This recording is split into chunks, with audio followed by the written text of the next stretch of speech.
Good evening, everybody, and welcome. It's Boom Boom Kaboom. It's Newf Nukem in the room on this glorious Thursday evening, at least in my neck of the woods. I hope you're all doing well. I certainly hope you've been getting plenty of gaming in.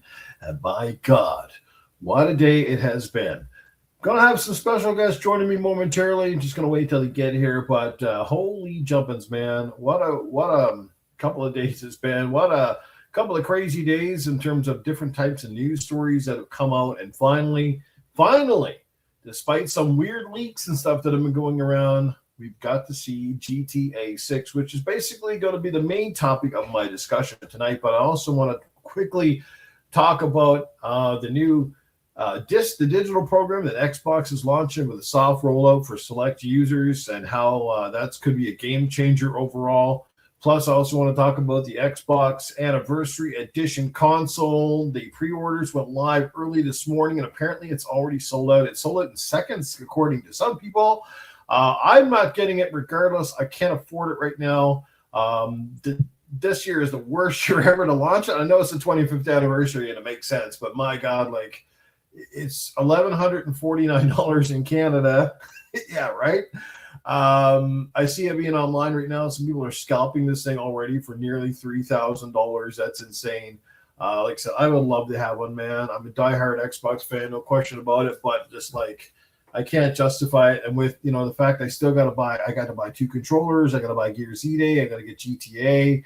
I need to get Zelda when it comes out. Hopefully, Nintendo launches some news on that soon. Like Wolverine, hopefully at some point. Like, the list goes on, man. It's just games coming out to yin yang right now. There's been no better time to be a gamer in so many ways, but there's also been no worse time to be a gamer. I'll talk about that momentarily. I do have a couple of great guests hopefully joining me momentarily. We should be joined by the Game Complainers, aka Perry and Fazal, which would be Frank. They should be jumping on here just to kind of give us their 2 cents worth of what they saw today, their impressions of GTA. I know everybody's got a little bit of different feelings on it. I'm going to give you mine in just a few minutes. So I'm just going to let them settle in and just catch up with you guys. What's everybody been playing? I mean, I've been up to my eyeballs the last 2 weeks, basically, mostly playing betas. Been playing the Call of Duty Modern Warfare 4 closed beta. I think the open beta starts this weekend, if I'm correct. And Perry was just playing it on his channel. He's actually playing the campaign portion on the Switch too, which looked pretty good. He says he didn't like it, said it was kind of muddy. I'm not expecting a technical wizardry over there on the Switch too, but from what I could tell, it didn't look too bad. I got stuck on one part. I think Perry got stuck on it as well. And speaking of Perry, he can talk about that in just a minute. Welcome, Mr. Perry, the Game Complainers, to the podcast. What's going on? How's everybody doing? There you are, man. Ready to roll, man. I guess I'd ask you how your day's going, but it sounds like it started out on a bit of a bummer. So I'm guessing that situation has not changed. It was a terrible day. And I will say this, Xbox, learn from Valve, okay? When you do your pre-orders. I'll just say that. I'll leave it at that, and I'll just say that. Well, it's good. We're going to talk about it in a minute. I do want to. That's GTA is not the only thing I do want to talk about. I want to talk about this stuff. I'm going to get a couple of super chats out of the way real quick and acknowledge the chat. Obviously, D487 coming in hot and heavy. First super chat of the night. He dropped COD with Perry, campaign or multiplayer. No, I'll be playing probably some multiplayer. Hopefully with Perry and Frank and everybody on the Switch too over the weekend, just to kind of get a gauge of how it's going to be. And welcome to the show. We got Fazza. We got Mr. Frank in the building. What's up? Can you hear me? What's going on, Frank? Yeah, we can hear you and see you just fine, sir. Coming live from the Starship Enterprise. It's actually Voyager, but close enough. All right, very good. I don't know my Star Trek like you do, but yeah, it was Star Trek, right? We got another super chat coming in, courtesy of one of my best friends in the whole wide world, and certainly a friend of the community, Mr. Seamus Kelly. He is in here with $6.99 Canadian. Excited for the show. You guys are great. Well, thank you, Mr. Shamo. We got 8675309. What the hell is that? Oh, that is the best graphic of the day. And by God, is that ever true? Because you can only imagine where Rockstar is going to go with this damn game. And that's probably the saddest part about it. Sorry, I don't have my camera on because I'm naked. I just watched the GTA trailer. I had to put clothes on. It was so bad that it made you remove your clothes. It was so good. I had to take my clothes off. I've been waiting all these years for this. Well, it's been a long time in the making. Let me tell you that. Let's get up with the chat real quick here, guys. Obviously, we have in the chat with us, besides Shamo and D, we got Sathius hanging out with us right now. We got Cougar Man, I do believe. Wicked Hot is in the building. What's going on, Hottie? What's happening, brother? You're welcome to join us if you want. We got Evening Everyman here with us as well. We got Richard up in the building. What's going on, Rich? Good to see you. We got Wesson, otherwise known as AQZW. What's going on, brother? All right, good to see everybody here. You guys are amazing. All right, so let's get to the nitty-gritty here, guys, and let's talk GTA 6, which is the main topic of conversation. I just basically finished it prior to jumping over to catch Perry on this podcast there. I had to come home to watch it on Netflix, obviously, so 20-something minutes long, not drastically long. Let me just give my two thoughts on it first, and I'll let you guys kind of come in and share what your opinions are. Okay, first of all, let me just say, by the look on my face, hot damn. Okay. I don't know where you guys are going with your opinions. All right. And I'll talk about the performance aspect in a second. But first of all, I'm just going to kind of break down the trailer a little bit. And obviously, you're introduced to Jason and Lucia. We've kind of known about the two main protagonists for some time. But let's just start on the thing that obviously caught my eye the most. And it's something that we all catches our eye, and that is graphic and the fidelity. So frame rate, we'll get to that in a sec. So it was shown off saying captured on PS5, which is kind of a bonus in a way, because if it looks this good on PS5, that obviously bodes well for something like the Xbox Series. How dare you watch it on the PS5 during the Sony blackout? Holy shit, I'm being visited by ghosts from beyond the grave. Maybe it's Darth Vader, I don't know. Get it right, Nukem. Well, God, it's Satan. It's even worse. GTA is so bad that Satan is coming early. He's claiming our souls. Satan before GTA 6, bitch. Oh. How's it going, guys? You know it's going to be quite the show when we get a surprise visit from Satan. Man, he can just pop in anytime, right? You can't even bypass. You can't even bypass the algorithms. He doesn't even need the invitation. He just hops in. It's just like, I go your soul. Well, I mean, you're not going to tell him to leave, so. No, I think he's been on my shoulder probably been since the day I was born, pretty much. Oh, Evil Knievel over here. Let me just quickly say, look, I was thoroughly impressed. I watched 26 minutes, and I was super excited. Like, I kind of know what to expect from GTA. I think many of us largely do. It's not like in the last 3 or 4 iterations of the game, they've largely changed from sort of what the games are trying to do. I will say the tone does seem a little bit more serious than perhaps in the past. Maybe not quite as, for the lack of a better word, as fruity loopy or maybe quite as silly, but I'm sure it still has some of that humor and some of that stuff that we can expect. We didn't see a whole lot of as craziness in this one, but my God, the attention to detail on this game, inside and outside, car detail, reflections, lighting, shadow, textures, hair, eyes, animation, you can tell that this is a game that this studio has put hundreds of millions of dollars and obviously a long time development. Like they spared no expense here. They went all out. I think this is a showcase title. Again, you guys may agree or disagree, but I'm just going to flat out say I've never seen a better looking game in my life. And yes, there are some incredible games out there. I mean, even this year, Resident Evil Requiem looked absolutely insane.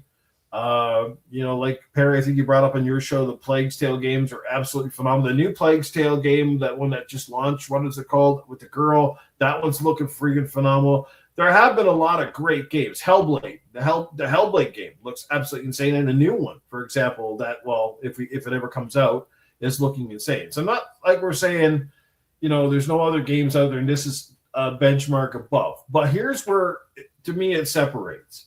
Most of the games it's getting compared to are fairly linear, and it's a lot easier for those devs to put more to put more texture and stuff on smaller scale games that are self-contained than something that is open world and as massive and as ambitious as GTA, which has long draw distance. You got water, reflections. You're trying to emulate the real world, and honestly, this game almost looked like video footage. Right down to like the shape of like people's legs and the different bodies, and there's not a lot of like sameness in it. There's a lot of diversity right there at the game, from the character design, like you said, the hair, The models, I thought Jason and Lucinda looked amazing. And if anybody thinks Lucinda is gross looking, my God, you've definitely got shit in your eyeballs, or I don't know what you consider a hot lady, but she's pretty smoking hot.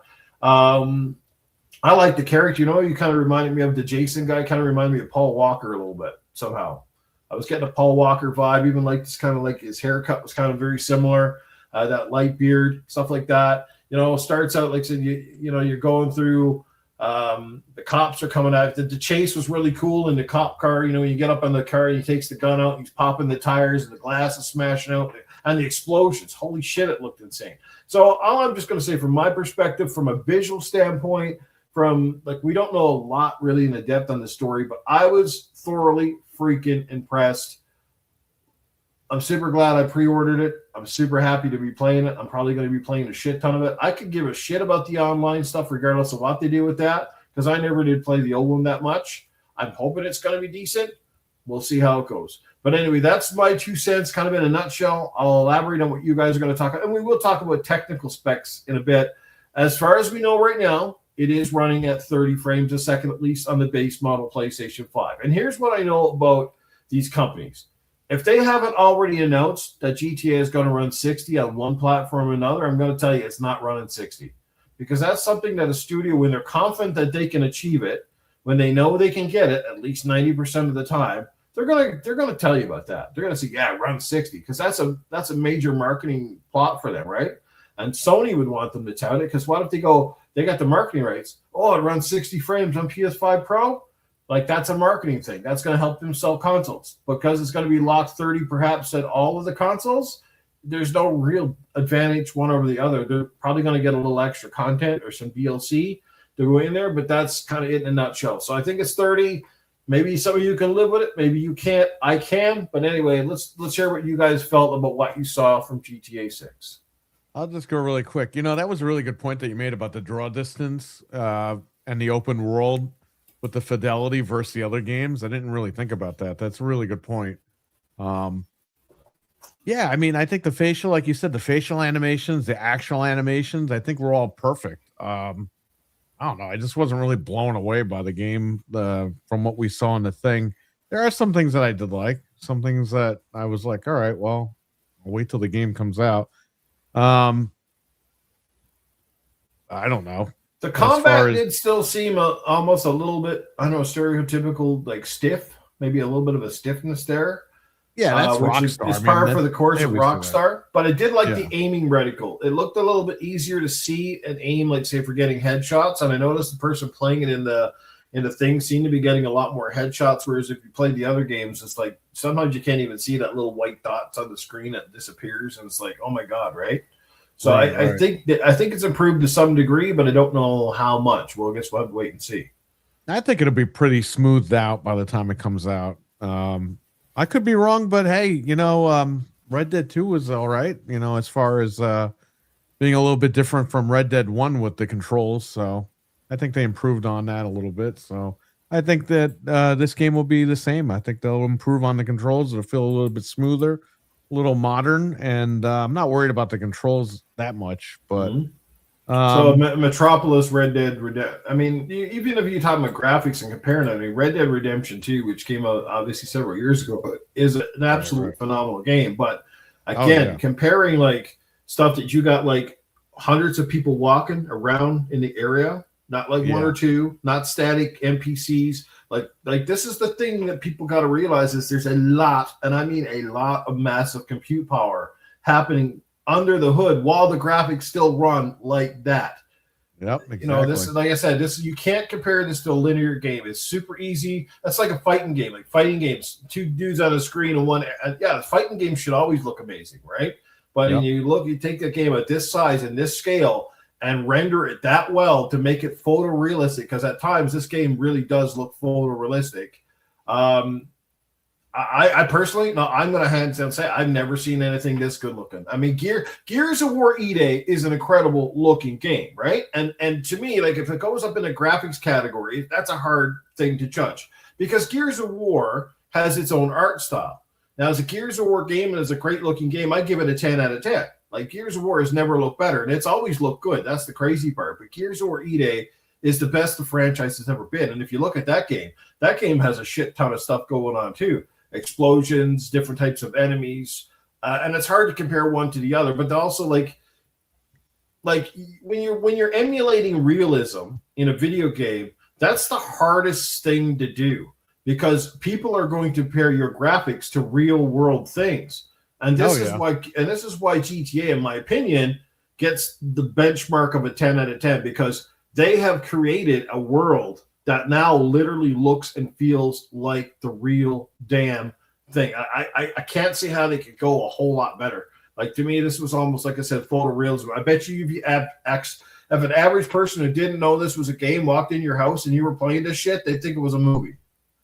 Oh, yeah. No, it totally looked like a film. I was watching a film. And I even said while I was watching the trailer, why don't they just make a freaking movie already? But, no, and that's their style, and that's fine. You know, like the facial hair, the actual hair strands, a lot of games for years cannot get that right. It seems like they kind of nailed that down a little bit. Didn't look 100% perfect, but it was like almost dead close. So I'll give them that. I mean, they worked their asses off making this game. I'll tell you. Oh, there's no question. I still think it took way too long to come out, and but anyway, that's another story. If you want to jump in, Frank, and let us know what your take on this game. Are you excited? Has it getting you more excited? You kind of sitting kind of in the middle? You know, when I first watched it, I just watched it like quickly or whatever. I was on my phone. Then I went back and I watched it like later on my TV, and it made me a little more excited. And there's a big reason for me why more than anything else. The story looks like whatever. You know, they definitely borrowed a lot of elements from like TV shows, and like the last part they showed is totally Die Hard, where she's like talking to him on the phone and he's like doing whatever with the guys taking over the building. Yeah. But so he punches her down the stairs. Yeah, I don't particularly care about the story. Like, I beat the campaign in 5, whatever. My favorite thing to do in these games is to just run around in the sandbox mode and just do like whatever. And seeing the way that this game looks, I was like, man, that's going to be fun because it looks like it's more like alive. You know how in other games they have to save memory, so you'll get into a Corvette and then like 5 Corvettes will spawn. Like, it doesn't look like this is going to happen in this game. Like, there's so much, like you were saying, like diversity with the NPCs. I barely saw any NPCs that looked similar. They all look different. They all different body types. The cars looked all a little bit different. Like, there's so much going on. And there's games within games. There's car racing. There was dirt bike racing. You're skydiving or whatever off a building there at one point where she dives down. It's like, and you're getting on like any GTA. You get on the jet skis and you get in boats.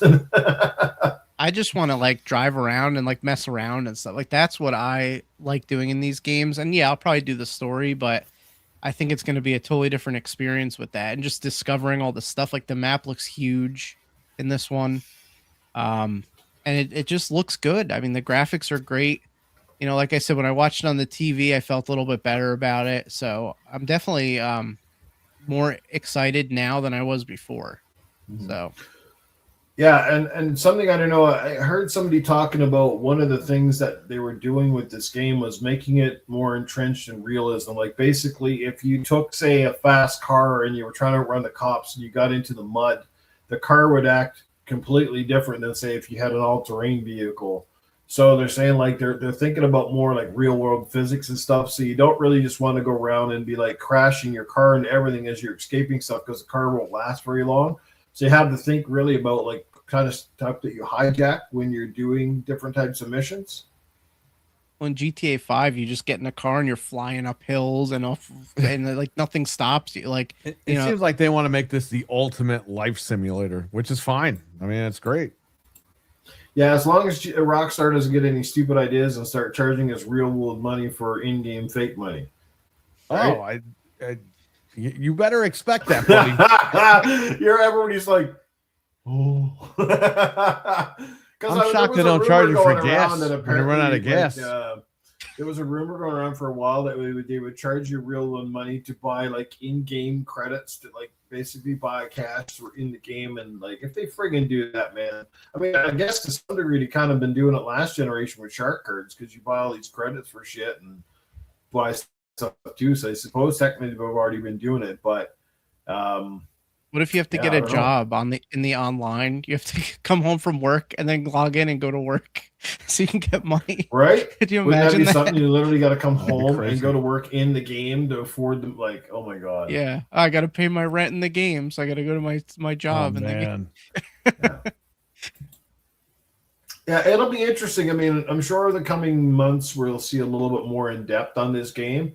Hey, RWK, what's going on? The IT game, hey, when is T-Rock is in the building. What's going on, guys? Obviously, D487 here with us. Shamo is in the building. Cougar Man, Wesson is here. Sathius is here.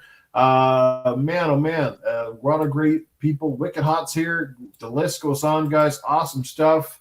Obviously, got two amazing panel members here with me. Super excited to have him here with me as well. Thanks for jumping on sort of the last minute. I as soon as I was coming home, I was like, man, I got to watch this trailer, and I might jump on and talk. Plus, I also wanted to talk about the Xbox stuff from today and the whole digital to the disc stuff. So I'm sure I'll be talking about it again this week on the podcast. But yeah, I wanted to jump on and hang out. I'm glad you guys could make it. So. I mean, obviously, I can kind of tell, at least from Perry's reaction, that there's a slight excitement there, but definitely a reservation. Now, Perry, I know you're a huge tech guy. Obviously, you've got some of the best hardware going. So, is sort of the 60 frames thing? Is that detrimental to you? Is it really kind of bugging you? Is that part of the largest problem that's bothering you with this reveal? Yeah, it really is. And, before anybody goes, "Ooh, just enjoy the game," it's like, yes, but I bought the PlayStation 5 Pro because everyone was saying, oh, it's going to run GTA 6 the best. So I was expecting some sort of 60 FPS, whether it was 1080p 60, 1440 60. The 4K 60, it might have been out the window depending on the hardware. I don't know. But, yeah, I mean, I might have to wait till PC next year to play this because, I really don't want to play games in 30 anymore. And I know a lot of people, and I'm not saying that anybody shouldn't play it in 30. If you want to play it, that's fine. But for me, it's just like, I got to play this. And I bought GTA 5 like 80 times, and I'm not doing that again. So yeah, if I'm buying this for $100, it's going to be the refined version that runs at 60 FPS. That's just my gig. So, and that's just the way it is for me. Okay, let me ask you this, both of you guys. I'll start with you on this one, Perry. Do you think, obviously, they'd like to hit 60, but do you think perhaps it still is a bit of a technical stalwart for them because, again, they're trying to run it on again, they're mostly making this game to run on console hardware, which is now several years old. They've been development for a while. And tech has largely changed too since the time they started development to where they're at.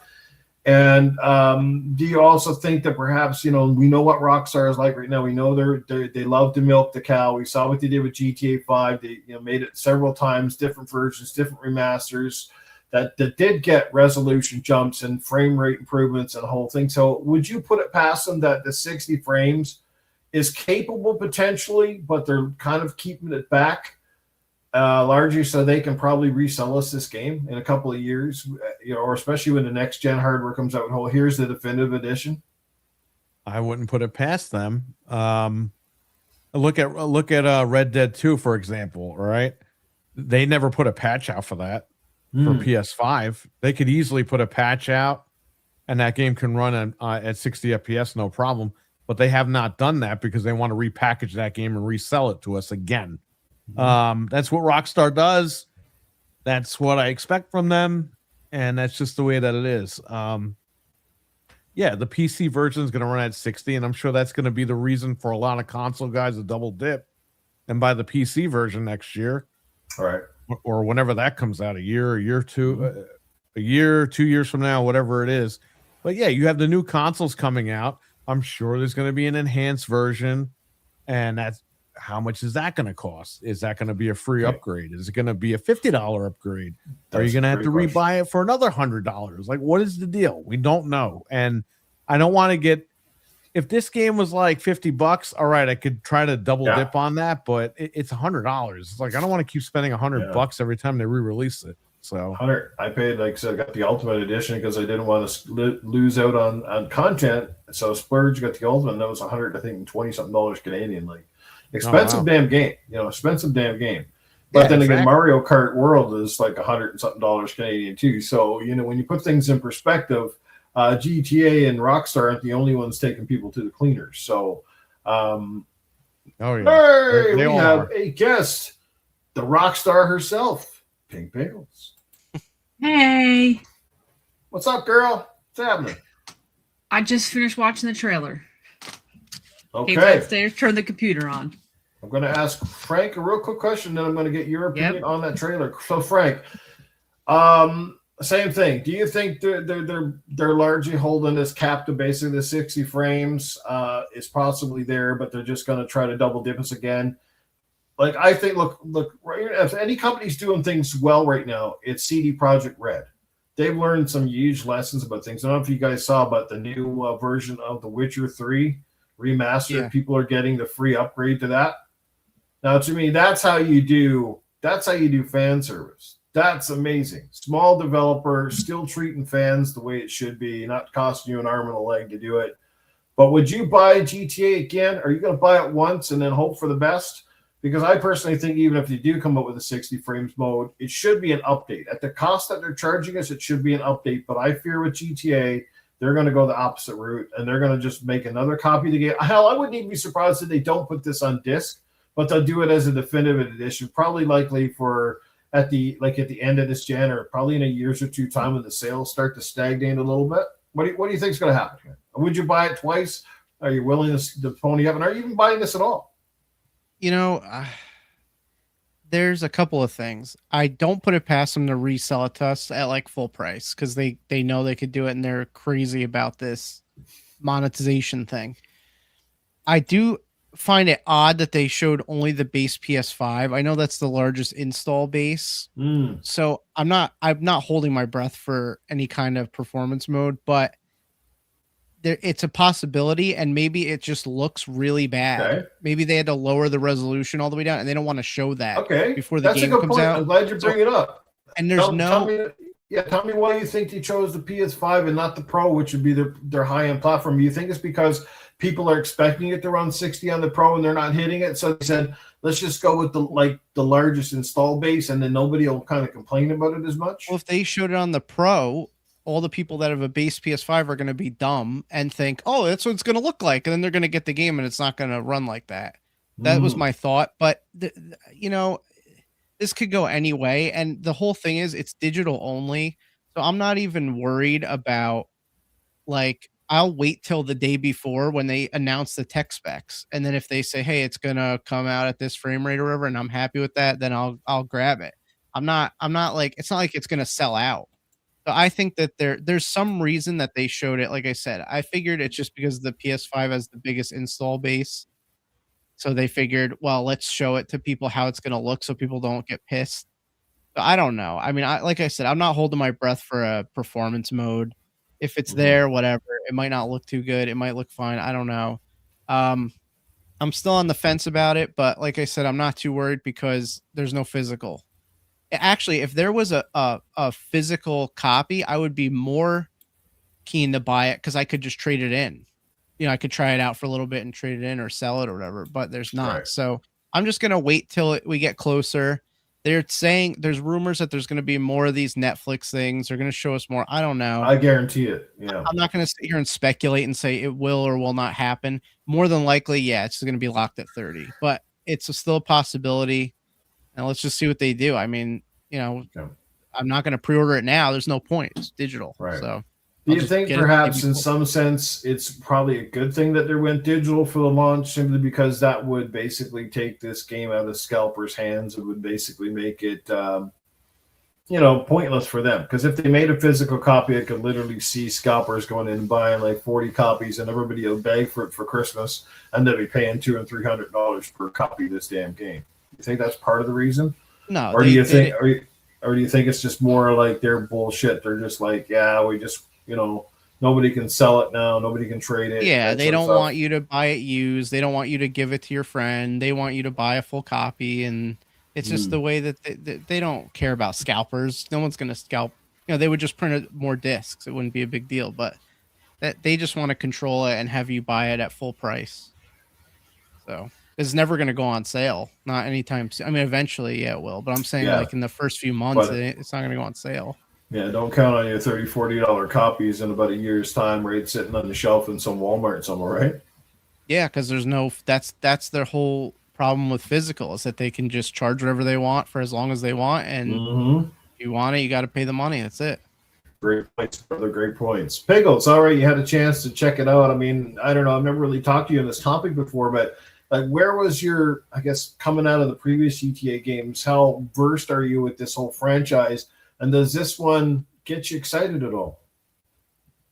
Okay, so a few things. I have never, ever played the campaign in a GTA game beyond what I had to play to then do multiplayer. So I've only played just a little bit because I just want to run around and run people over and punch people, shoot people, run from the cops. And Frank and I want to run off the ramp by the airport and try to get on top of the parking garage. Like, I just want to have fun with friends, right? Frank Perry and I, we spent a lot of time trying to get the helicopter to bring our cars to the top of some building. So yeah, it's a lot of fun. Yeah, that's for me, that the fun is just messing around with people. I'm a practical person, and I'm sorry, in case of emergency, take the stairs, don't go on the elevator. Like, I don't know, a lot of those people, like, I don't know, if I'm in the building doing illegal things and the cops are coming, I'm running down the stairs. I don't know why everyone got shot waiting for the elevator. That's all I could think of. I was like, what's wrong with these people? Why are you all waiting for the elevator? There's a stairwell. Run. Okay, so you bring up a great point about the online, which obviously is not ready for day one release. Now, do you think that when the online comes out, do you believe that it will be included with the base game? So if you bought GTA, you're getting it? Or do you think that these guys are crazy enough to double dip and charge people a GTA online fee? Well, see, that's why, for me, I don't know if I really want to buy this day one, because the trailer was fine. How many years has it been since GTA 5? 2013 from the original launch. It says 13 years. That was not 13 years worth of fun for me, right? Like, I feel like I'm getting annoyed because they're hyping this up so much, and like the way that they're like teasing everybody. I'm going to put this on Netflix. It's a freaking video game. Why are you putting a trailer on Netflix? I'm sorry, you're hyping it up to something that I'm just going to be disappointed. There's no way that you could ever make anything to live up to the hype that you're giving. I don't care how good the game is. You're just not going to live up to 13 years in this kind of hype. Why is multiplayer? You've had 13 years and I can't have multiplayer. I don't know why that's not available day one.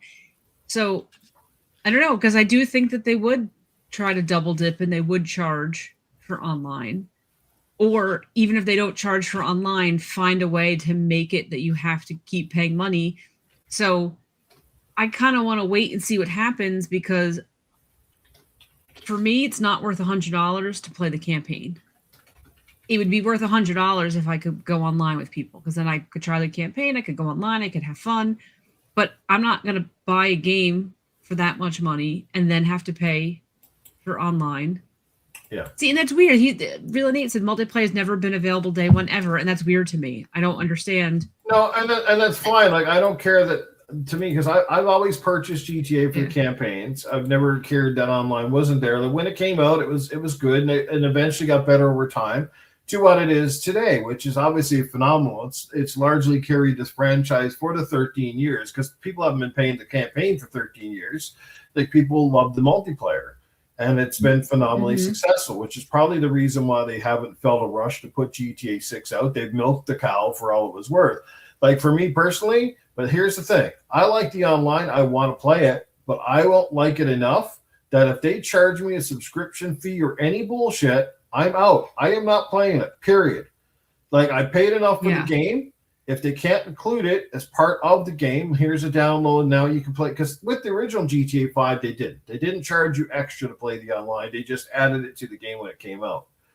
It was up to you if you wanted to buy 5,000 shark cards and stuff like this. But like we know where video game companies are today. We know they're super greedy. We know that they love this season pass bullshit and they love to rope you in. I keep getting a notification every 3 or 4 days to get the the GTA Plus pass or whatever the fuck they have.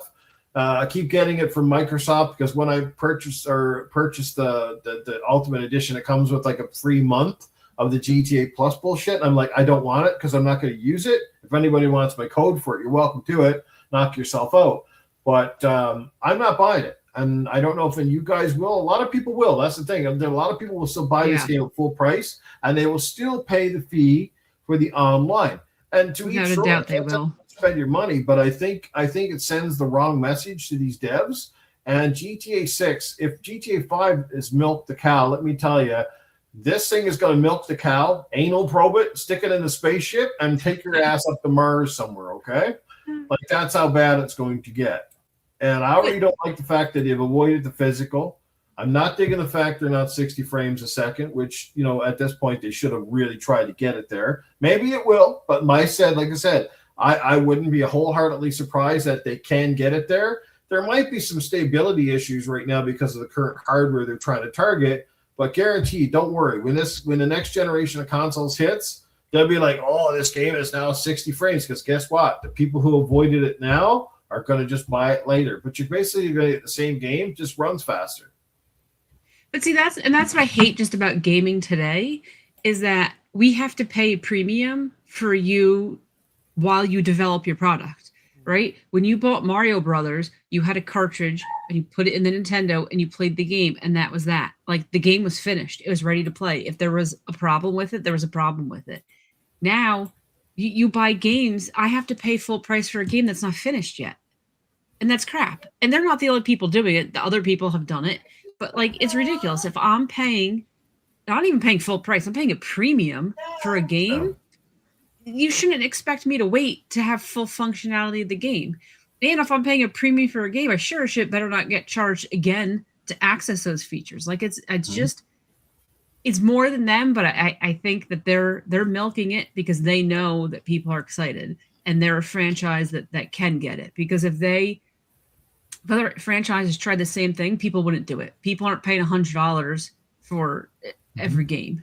You're not paying $100 for Mario Golf. Well, I largely think you're right. I think that obviously there's a sense that they're going to milk this game as well. They know what they're doing. They're very smart. They're very clever. They know how much demand there is. And, of course, the longer these games take to come out, the more hype, the more stuff there is behind it. What I personally think is there's a two equation here. They know the online is going to be successful. I don't think they even debated it's going to be massive. I'm sure there's people chomping at the bit to get at it. But I also think to some degree, and I might be wrong in this, but I think they're also doing the campaign first. One, because it's a great way to test servers. It's a great way to just, gauge where this game is at. And I also think because they've spent like multi-billions of dollars making this game, and they spent so many years to make the campaign, I think they don't want a lot of people to not experience their hard work. Because GTA, despite the success of the online, GTA has largely always been about the campaign, its story, and the character worlds that they build. And if you put online in their day one, it's like Call of Duty. Like, you look at Call of Duty now, what is it? Probably like 85% of the people get Call of Duty and don't even touch the campaign. Or they do down the road. They just jump right into multiplayer. And all those poor devs, they put their blood, sweat, and tears into that amazing campaigns. Like, nobody plays them. You're like, did you play the campaign? No, just played multiplayer. Like, you see what I'm saying? So I think at a game of this magnitude, they might have, the online is probably largely done, but they're just waiting for people to at least experience the campaign. But it's not for the devs to tell me how to enjoy playing my video games. That is true. Right? I don't play the campaign on Call of Duty. I never have. I tried it once and I played like through the first little save point, and it was stupid. It was horrible. And it was a waste of my time, and I won't do it again because it's not for me. And I'm probably one of the few people who thinks that, because I'm sure there were a lot of people who played it and they absolutely loved it. That's just not my, it's just not a thing that interests me. I might actually, the campaign in GTA might be something I would play, but it's what you were saying before about, 30 frames and multiplayer coming later. It's all these things to add up a lot. It's not like there's one thing that's going on about this. Like we've waited 13 years. You've already deleted. It's 30 frames. It's digital only. You want me to buy all these passes. I can't play multiplayer. All these things together add up that it's like, man, $100 is just not worth it when there's issue after issue after issue. And I know that maybe issue is not the right word because it's not an issue for everybody, but all these things are happening and then you want me to pay premium for the privilege of it. I don't, I don't know. And I'm an outlier because I'm not GTA's target audience necessarily.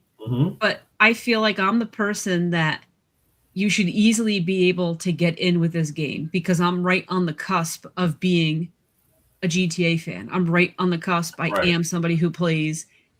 You should be wowing me right now, and I should be like, oh my god, this is amazing. And that's how I felt when the very first trailer came out. I was pumped, and I was like, I can't wait to get this. I was so excited. But now the more I see, I'm kind of like, eh. Well, that was my next question, is basically what you saw. I mean, like I said, fidelity, graphics, details. Detail is something I saw all across the board. Like I couldn't believe, when they walk up to the bar and those people are sitting there, the conversations that are happening in the background, the way the sun is reflecting, that just even the clothing detail, like polygons and stuff, like these people really look freaking real. Like the detail, the hair, everything, glasses. Movement, it's just insane. And like I said, and they're doing this across a massive world. But I'm also interested in the characters. I like the two people I saw. I'm actually quite interested in Jason. I like Lucinda. So how did you feel about that? Like, did the characters at all strike you? Did they seem like people you want to play as? There's anything about that trailer that kind of stood out to you and you went, well, that was cool, or this is just the standard GTA fare? As far as graphics, I'm the last person you should ever ask about graphics. Unless something is horrible, I will never notice a difference between graphics. It's just not something that my brain cares about. As long as it's passable, I'm good. So the graphics are whatever to me. They were good. They were fine. The characters, Jason was a good character. Lucinda, I don't know. Some parts I was like, wow, you're annoying. I would not. Couldn't hang out with you. But there are other parts of like, this is cool, you're badass. So her, I don't know, I'd have to kind of see.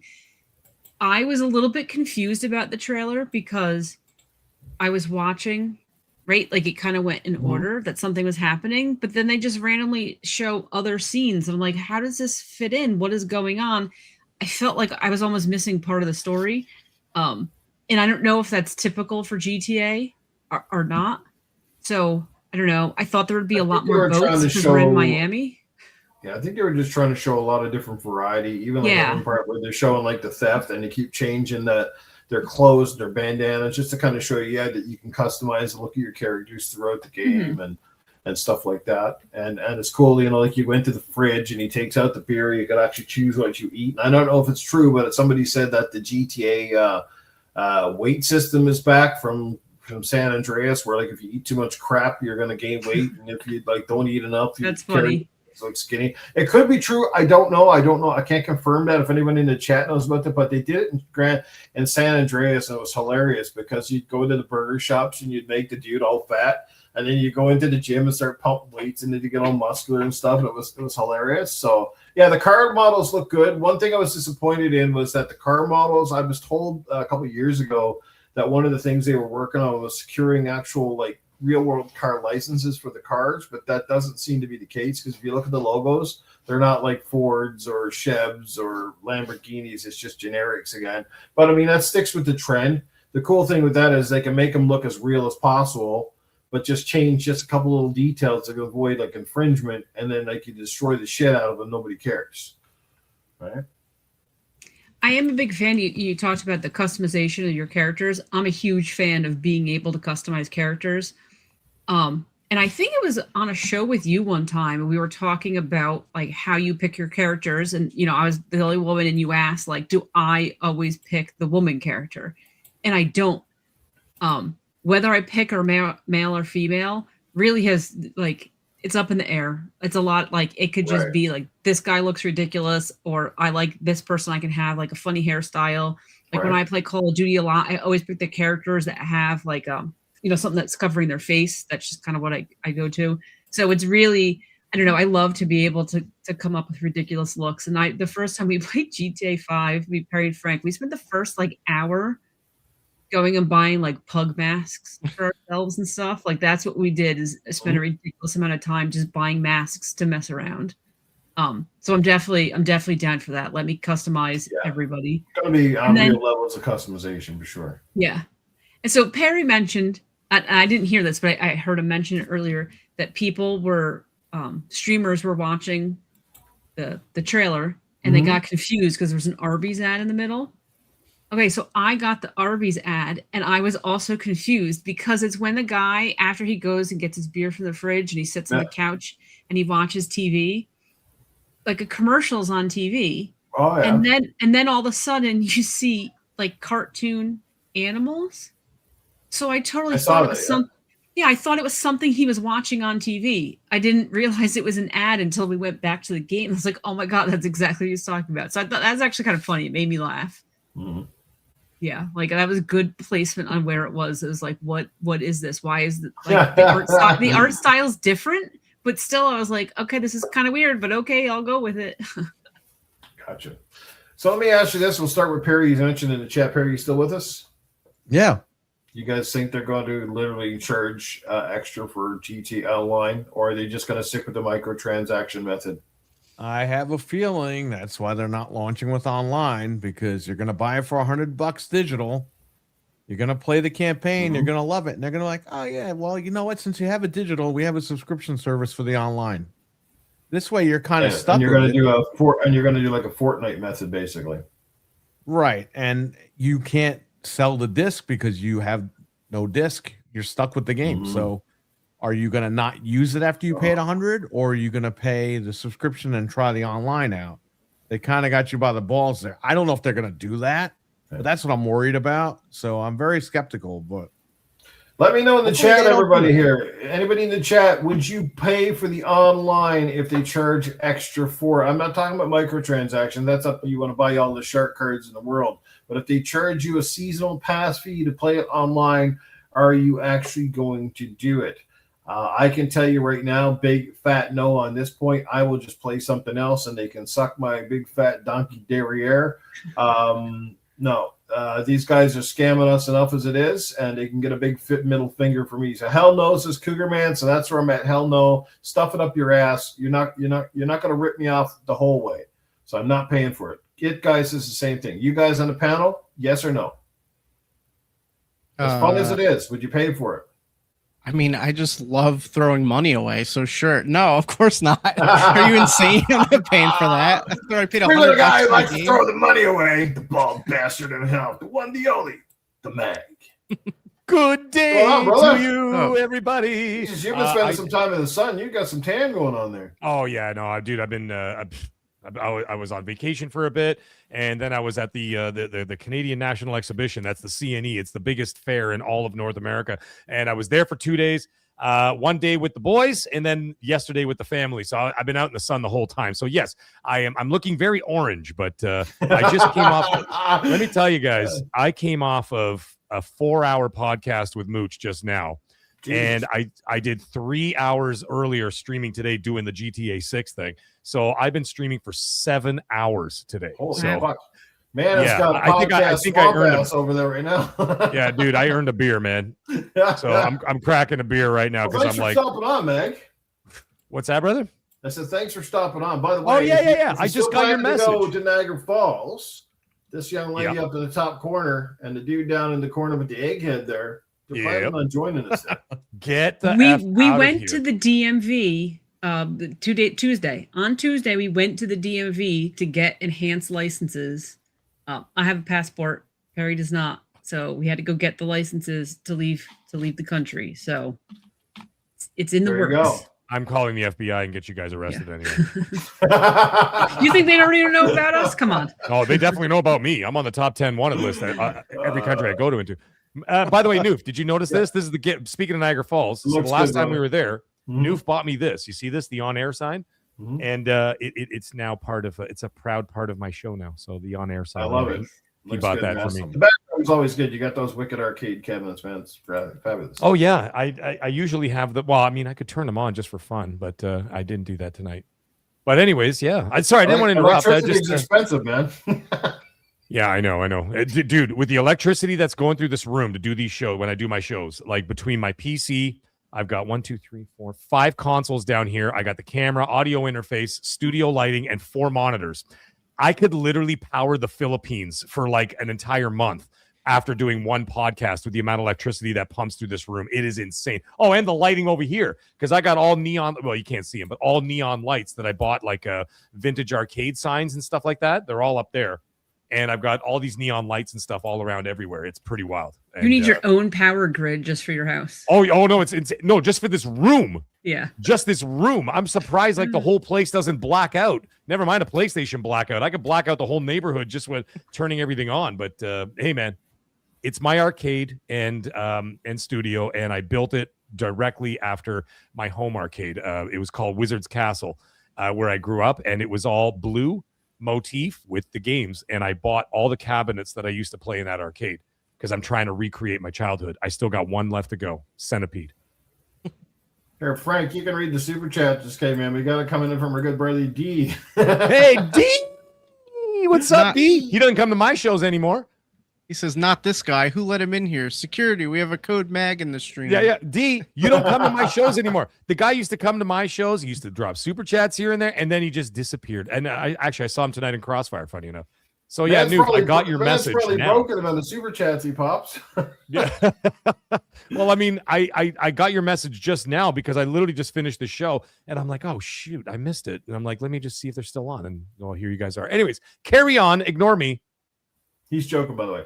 So anyway, I wanted to bring you in. Obviously, a big day today. I mean, one of the hottest anticipated games on the fucking planet, on the universe, biggest entertainment product, I'm going to say, in probably history right now. When this game launches, despite the naysayers, despite people with their boycotts or whatever they want, this game is going to set numbers. Rockstar knows it. I think we know it. After watching this game today, hell damn, I feel pretty good about my $120-something Canadian for the Ultimate Edition. Mm-hmm. Where do you feel about it? What's your takeaway here? Okay, when I first watched it, the first 5 minutes was a little jarring.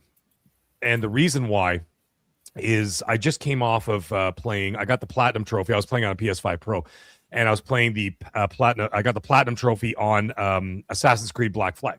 Nice. So that game on the Pro is 4K 60 FPS with full ray tracing and everything, right? Mm-hmm. And so I'm playing. You play that. And I played 72 to get the Platinum. It took 72 hours.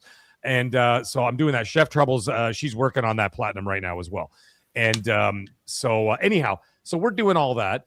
And I finished playing that. And then you go right to this. So when you see like 4K 60 FPS with ray tracing on or whatever, and then you see the movement of like, Jason and Lucia there. And I'm going, what the hell's happening here? What's going on?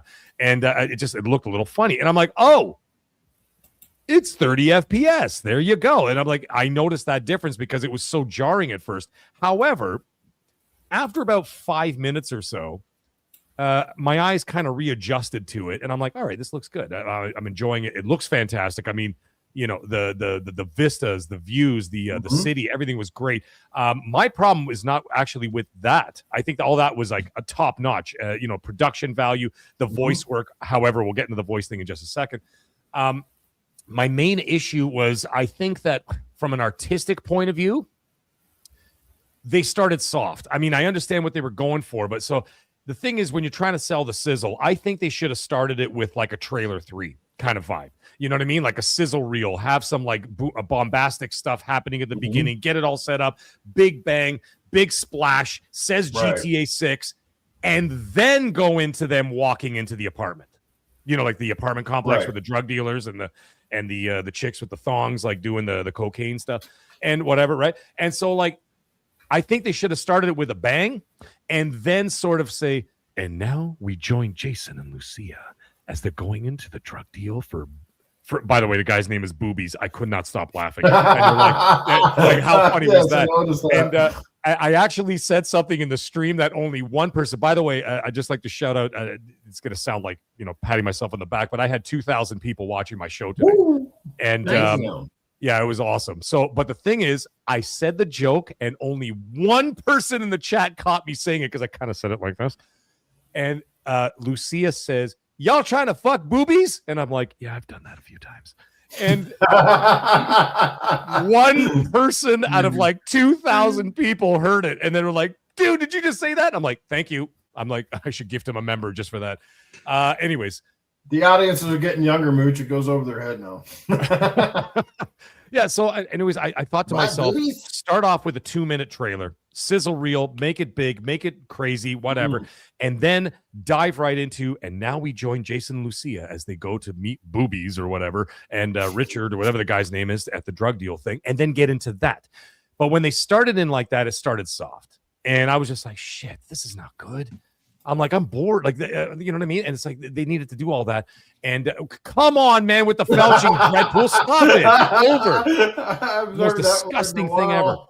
So I think they should have started like that. Now it started to pick up a little bit. The other thing that I had a little criticism from an artistic point of view is that they kept having these out of context conversations. So like you have Jason and Lucia getting ready to go out to a bar to meet the old dude. And then all of a sudden now they're talking to someone else. And now there's another conversation. They're talking to someone else. Now they finally meet old dude and his wife, and they're talking at the bar. And then, you know, I'm just like, what the fuck is going on? It's like there was no cohesiveness to the stories they were trying to tell. So that's what I said too. I was so confused. Thank you, Piggles. There you go. That's exactly it. And it was the kind of thing. I love you too, Dreadpool. And it's the kind of thing where it was like there was a lack of cohesiveness in what they were trying to do. I think that, like I said, start with the bombasticness and maybe even give an introduction saying, here's Jason, whatever his last name is, and he is, you know, his girlfriend Lucia is in prison because she did this, and now she's out, and they're facing the world with nothing but hopes and dreams, and this is the story of GTA 6, and just go into it like that. So you're like, all right, you know, we've got a little bit of a preface here. We know what's going on. Like when you read the back of a book, like you go to a bookstore and you like look at the back, it gives you like a little synopsis. They should have done it like that. So you set it up, but instead you had random ass conversation. And I'm going, what the fuck is going? I literally said that on the stream about 10 minutes. And I'm like, what the fuck is going on? Like, what is happening right now? And then they started kicking into the gameplay, and it got really good. Now, I enjoyed it. The police chase was really good. The effects, like for example, Jason shot the car tire. You literally see the car tire, like the rubber shred, and then the cop car flip over, smash against the tree, it exploded. Yeah. And I'm like, yo, this is what I'm talking about. All that stuff was really great. I enjoyed the voice work for the most part. Shadow work, lighting is 10 out of 10. Obviously, the music's going to be awesome. Car mechanics looked really good. I like that they showed a lot of different things. Like you could do dirt bike racing. The other racing looked like Forza Horizon 6 there at one point. And then, you got the other stuff going on, the police chases and everything else, the helicopters coming after you. Even the other mechanics, some of them are kind of silly. Like he opens the door to the fridge and then they gave you like 6 options of what to pick out of the fridge to drink. And I'm like, this is not a Bethesda game. I don't need that shit. I don't need like, you could have 50 hamburgers in space, in your spaceship. Like, I don't care about that stuff. Right. The only thing is the performance thing. Technical side of things. Performance thing. On the technical side of thing, do you think it's 4K 30 or 1080 it's 30 frames? Like, where are we sitting here? Do we know? I think it's an upscaled 1440p at 30 FPS on the base consoles. And now Series S, I don't even want to like try and figure out what that's going to be. Most likely 1080p or maybe even 720p at 30 FPS. That's possible because there actually have been a couple of other games that came out for the Series S that were 720p. So I don't know. We'll see. But I would imagine for the base PS5 and the base Series X, base Series X, there's only one Series X. I would think about an upscaled 1440p at 30 FPS. The other thing is they did say this actually after the show, and someone else pointed it out in tonight's show. They said that it is PS5 Pro enhanced, and they said performances on consoles have not been finalized. Right. So my guess is because PlayStation has, of course, the marketing rights and whatever else, and they also have the hardware and bundling rights. I said this a year and a half ago. Anyways, that being said, I think that they're going to weaponize marketing for the PS5 Pro. So they're going to say, this is what you saw. This is because it said right at the end, played on a PlayStation or whatever. I think they're going to weaponize that PS5 Pro and say, oh, well, you like that? Well, guess what? The PS5 Pro is going to be upscaled 1440p at 45 frames per second. I don't think it's going to hit 60. Say 45 frames per second at 1440p with ray tracing or whatever the fuck. And I think that they'll do that and then use that as a huge marketing push. And I think that that's part of their incremental marketing plan that's going to go over the next couple of months. I did a video about it a few weeks ago. Netflix Portugal had accidentally leaked that there are 3 episodes that will be shown on Netflix. And the thing is, when I did that video, is that one of the videos, they even had the timestamps of how long each video was. Well, guess what? One of them was 26 minutes, and today's episode was 26 minutes. So it looks like what Netflix Portugal had up and then immediately pulled down, but it was already too late. Someone already screenshot it. So it looks like that is indeed the case. So we're going to get more of that. And I think at some point outside of Netflix, PlayStation is going to start launching, like I said, a very weaponized and focused marketing push for that Pro, saying you want the best experience, at least for now, before PC, you're only going to get it here. And this is what it's going to be. Right. Last thing I'll say before I pass off the mic is the only thing that pissed me off a little bit. I mean, some things irked me a bit, but like what pissed me off, Jason's voice. Like, did this guy walk by like a crudité platter and put 2 pieces of broccoli with some ranch dip in his mouth before he started talking?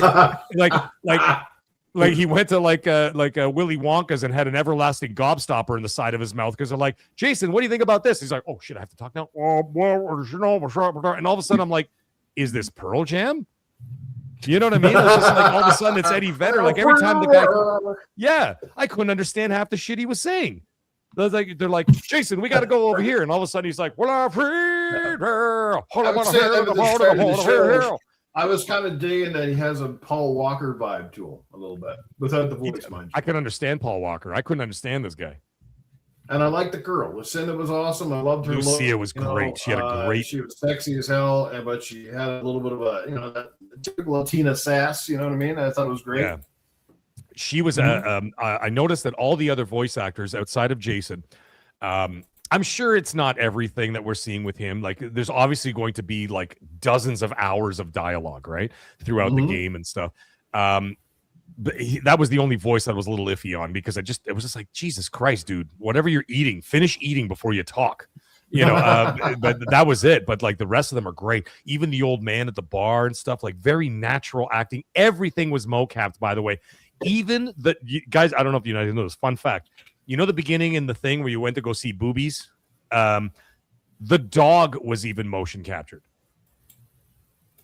That wasn't like a rendering. To tell. Like the people look very like lifelike. The animations, the face, like they spared no detail. And this is what I was trying to explain to them. Like, talking about graphics. To me personally, this hands down is graphics of the year. And that's no slight of the other competition because Gears of War E-Day is a 10 out of 10 graphic for me, but it's harder to put, like, because Gears is in its own category. It's a fantasy action game that looks incredible. Best game I've ever seen. One of the best looking games on a Series X bar. It's also, but when you're comparing the real world stuff, like you're judging this game based on the things that are around you on a day-to-day basis, like people and houses and cars and grass and trees. And this shit, like I said, I bet you to an average person walking in to seeing this game on the screen would go, is that a movie? Like, it's freaking that realistic. There were some moments where it did look real. And there was a part where Lucia was actually in the doing like a jewelry store heist, and like there was some like kind of like dude standing there, and then like she punched the dude in the face and flipped him over or whatever. That literally looked real. And then what I did is I went back and I watched it because I did the stream, on YouTube, whatever. So I watched it on the monitor. I went back and watched it on a 70-inch TV. And I was like, okay, holy shit, that looked amazing. And then even the car chase, the police chase thing where Jason's out of the car shooting the gun. And I'm like, holy crap, that literally looked real. So we're also watching it compressed. So it's going to look even better once it's in front of us and we're actually playing it. In regards to what you're saying about Gears of War E-Day, you also have to remember, Newf, that game is being optimized by first party. And first-party games, whether it's Xbox or PlayStation, they tend to get better optimization out of those games because they know the hardware so much better. And that's why you get, like, for example, I streamed Gears of War E-Day on an Xbox Series S, and people were asking me what my specs were on my PC. And I'm like, I'm not playing it on a PC. They're like, you're not? No. What are you playing it on? I'm like, I'm playing it on a Series S. And they're like, get the fuck out of here. I'm like, yo, I am dead serious. I'm like, that's what you call masters of optimizing. Well, first of all, Coalition are amazing at what they do. But you're also working with your own tech. So they know how to squeeze everything out of that thing, right? And so you're going to get that for a Gears of War or a Fable or a God of War, you know what I mean? Or a Wolverine or whatever the hell, whatever system you're talking about, you'll get that better optimization. Now, in regards to this game, I think there will be, like I said, I know there's going to be a push for that Pro, because I did actually also report this about a year ago on XNC, is that a number of Sony engineers were actually sent over to Rockstar London to work on the game, and they were there for 8 months.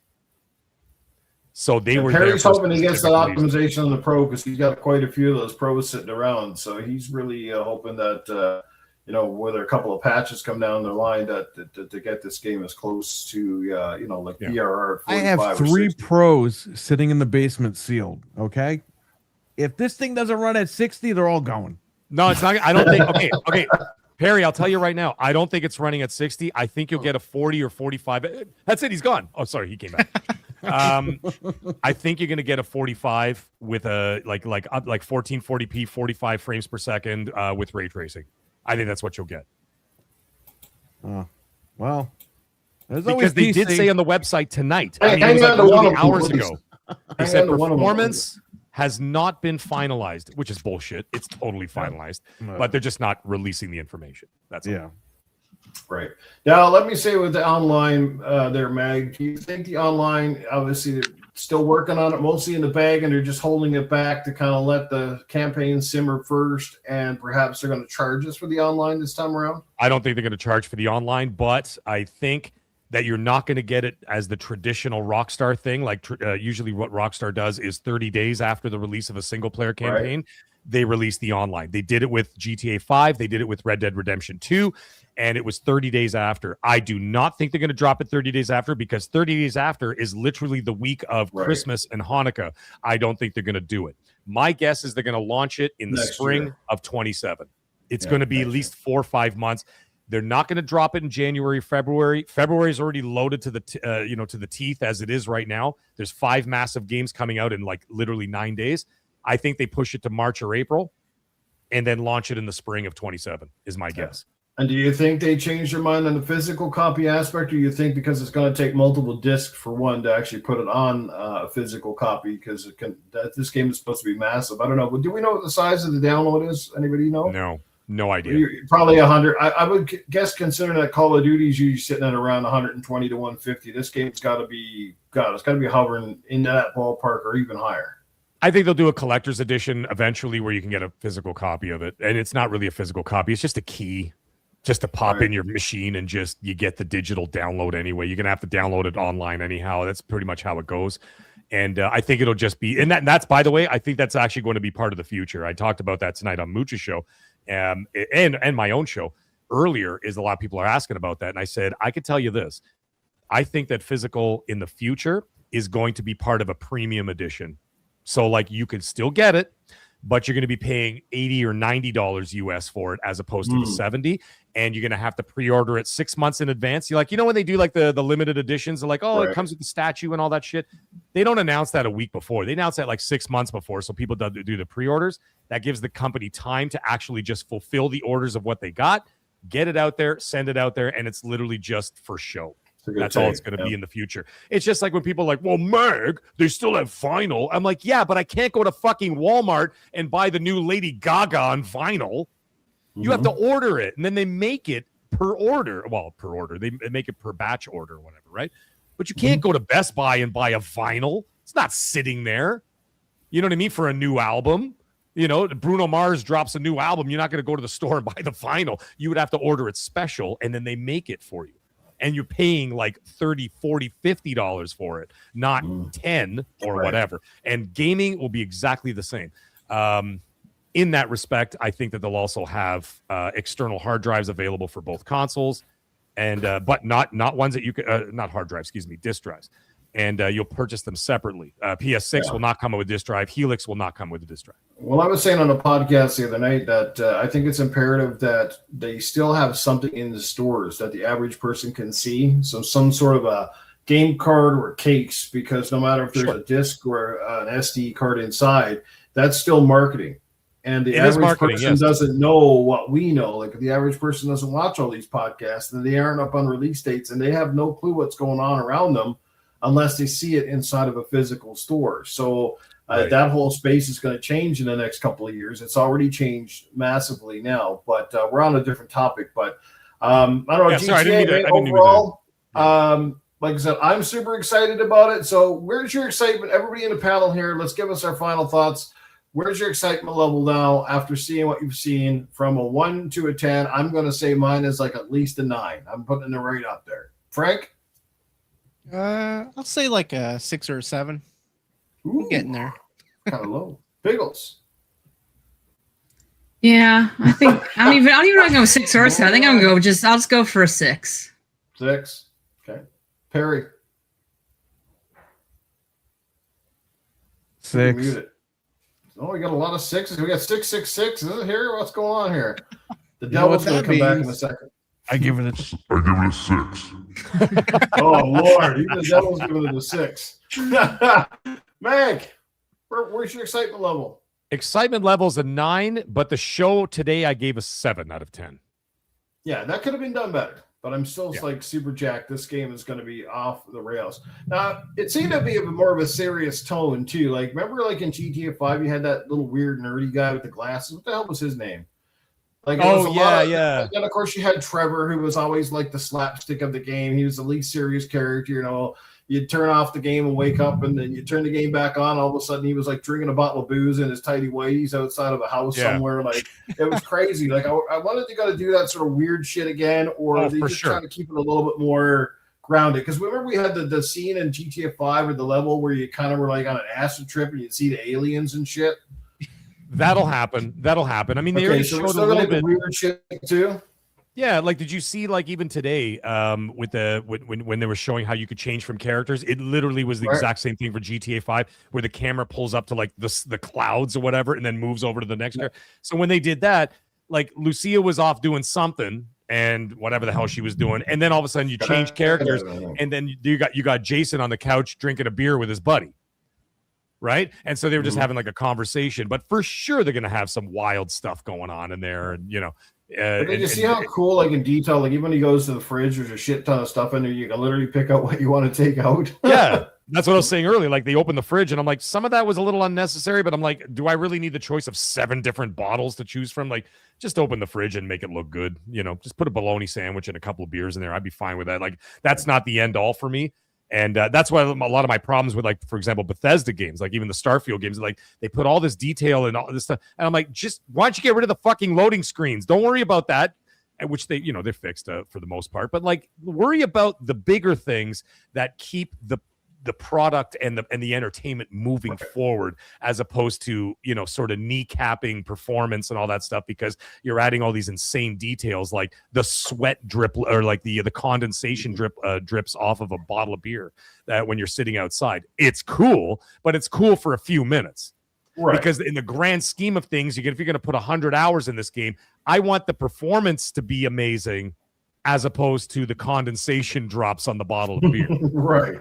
You know what I mean? Totally get it. But you got to give them credit for like really taking it to the next level where it's all about immersion, right? Where these little things don't take you out of reality. It starts to make you feel like you're in a livable world. And GTA, Rockstar, they are the masters of that. I mean, look how good Red Dead Redemption was. Like even Sauna Log or like all sorts of things in those games that were just absolutely, no other game developer had done anything like them and hasn't really still. It's been 8 years since Red Dead Redemption 2. And if you like follow, I don't know, whatever, certain people like Instagram and stuff like that, they're still posting videos of stuff they found. Yeah. Like 8 years later, they're like, oh, by the way, if you show up at this, you know, this cow pasture at exactly 1:23 a.m.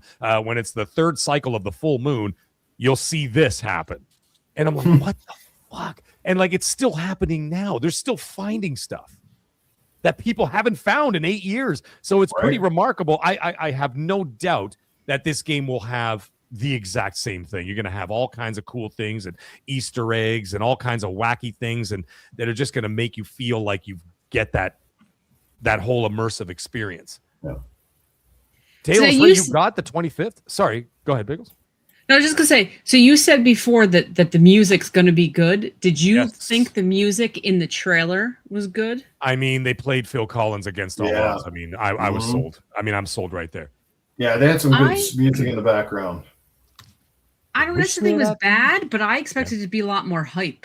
Like, I thought the music was like kind of. I was surprised at how many slower tempo songs they used. I thought for a trailer like this, that would have been a lot more. I don't know, just something more. I mean, upbeat, they played like, Depeche Mode. I mean, Depeche Mode was pretty dope. And then I love my 80s music, but and well, he was in the elevator too. And then all of a sudden, he's just sitting there in the elevator, and he's like, a shit's about to go down, and all you can hear is like, "I wish that I could walk away from you," and I'm like, Phil Collins, I'm in, like Against All Odds. And there was a good song playing in the background too when she was going to the house or something. Or where the hell was it? It was like you could hear it gently in the background. It's pretty cool. Yeah, Depeche Mode when they were driving in the car. I can't remember which song it was, but anyways, it was awesome. So I was like, yeah, that's pretty cool. But yeah, Pickles is right though. That's what I was talking about, that pizzazz factor that was missing from that first 5 minutes. And now I'm not saying that first 5 minutes wasn't good, but I'm saying if you're doing if you're doing this kind of thing, you want to get the crowd hyped right from the beginning. And that's when, like, for example, when you watch like a superhero movie or whatever, what happens first? Before you even know what the hell happens, it doesn't just go into the story. It shows like some crazy shit that you literally walked halfway into, and you're like, whoa, what the hell is this? And all of a sudden, like, Iron Man's doing this and Thor's smashing this or whatever. And, if you look at, like, for example, like Age of Ultron. Age of Ultron starts off in the middle of a battle, and most Marvel movies do, because they're trying to set the tone, right? And everybody's like, wow, all right, now. And then 5 minutes later, then they kick into the story. And I think they should have done that here, follow that formula, because even my chat was like, what the hell's going on here? They were just walking around looking for boobies. Well, you know what I mean? For the like 4 people to get upstairs. Like, that's, which I'm sure if you're running a drug den, you probably do have a million people that's to talk to. But like, it doesn't mean in the first 5 minutes of the trailer, that's what I want to see. Like, it's too slow. Frank, how many people do you got to get to the drugs, Frank? Come on now. Yeah. 7. Yeah, I've seen those places, but I mean, it's exactly like that. It's exactly like that. But it is, but if you're gonna get me hyped for a game, like, that's too slow. Like, that's why you need the sizzle reel. Cut that out. Something different. Speed it up. When he walks into that room, it's like. Do you see the guy who got out of the helicopter and he had Coke all over his face? Yes. Oh man, that's gonna be crazy. And then the one thing they didn't show yet, and that was the strippers. No, they were at the strip club. They did show the strip club. How did you not play that in slow mo? But they did not show like wow, whatever. Believe me, they showed the videos I saw last week. Newf, you're gonna love the naked people. Well, the girl was tweaking. The girl was twerking with the thong and shit, and they were throwing money at her. But they didn't show any like boobs or anything because it's probably Netflix. That's probably why. But yeah, if you saw that leak where Jason goes to the nudist like nightclub or whatever, I mean, dude. Newf, did you see it? No, I have not seen it. Okay, they showed everything, and I mean everything. Newf, you're gonna get excited. You can see Frank and Beans. He just pre-ordered another copy. Is there Asian ladies with big boobs? They showed full frontal male nudity. They showed women full frontal nudity. Like, I couldn't believe it. I was like, Frank is over my chat line and screws you, dude. Yeah. Amongst other things, other activities that were happening in that scene. Okay, I was like, cool. Oh, shit. There you go. Consider me sold. You know what? At least they didn't go, no pun intended, at least they didn't go soft. Like, they went, I mean. If Newcom's going to set the new Guinness World Record for the most hours spent in the nightclub in GTA. I go check Newcom online. I'm like, he hasn't left yet. It's like, he's still in the It's been 18 hours. It's been 18 hours. Tegan, what are you doing here? This guy follows me everywhere. Tegan follows me everywhere, and he's always choking me from the chats. We're gonna switch gears. Mag, hopefully you'll stick around, but it's up to you if you need to I'm good for a bit. What the hell am I doing? A new fist colony. Newf was Nice, calling. nice. Sound of that. Nice. I need Nice. to check that out now. Newf is That was calling. good. And where the private parts are, there's like little nuclear explosion signs or whatever. Newf was calling. That's really good. What you got on your shirt there? What the hell is that? Mag, what's on your shirt? What's that? Sorry. What's on your shirt? I'm trying to see what's on your shirt. Oh, it's Lady Demetrescu from. Oh yeah, okay. Resident I Evil. can see it. Oh, cool. I like it. Yeah. There you Those go. knockers. Speaking of boobs, We have this guy that comes into my store all the time. He's been a customer for 10 years.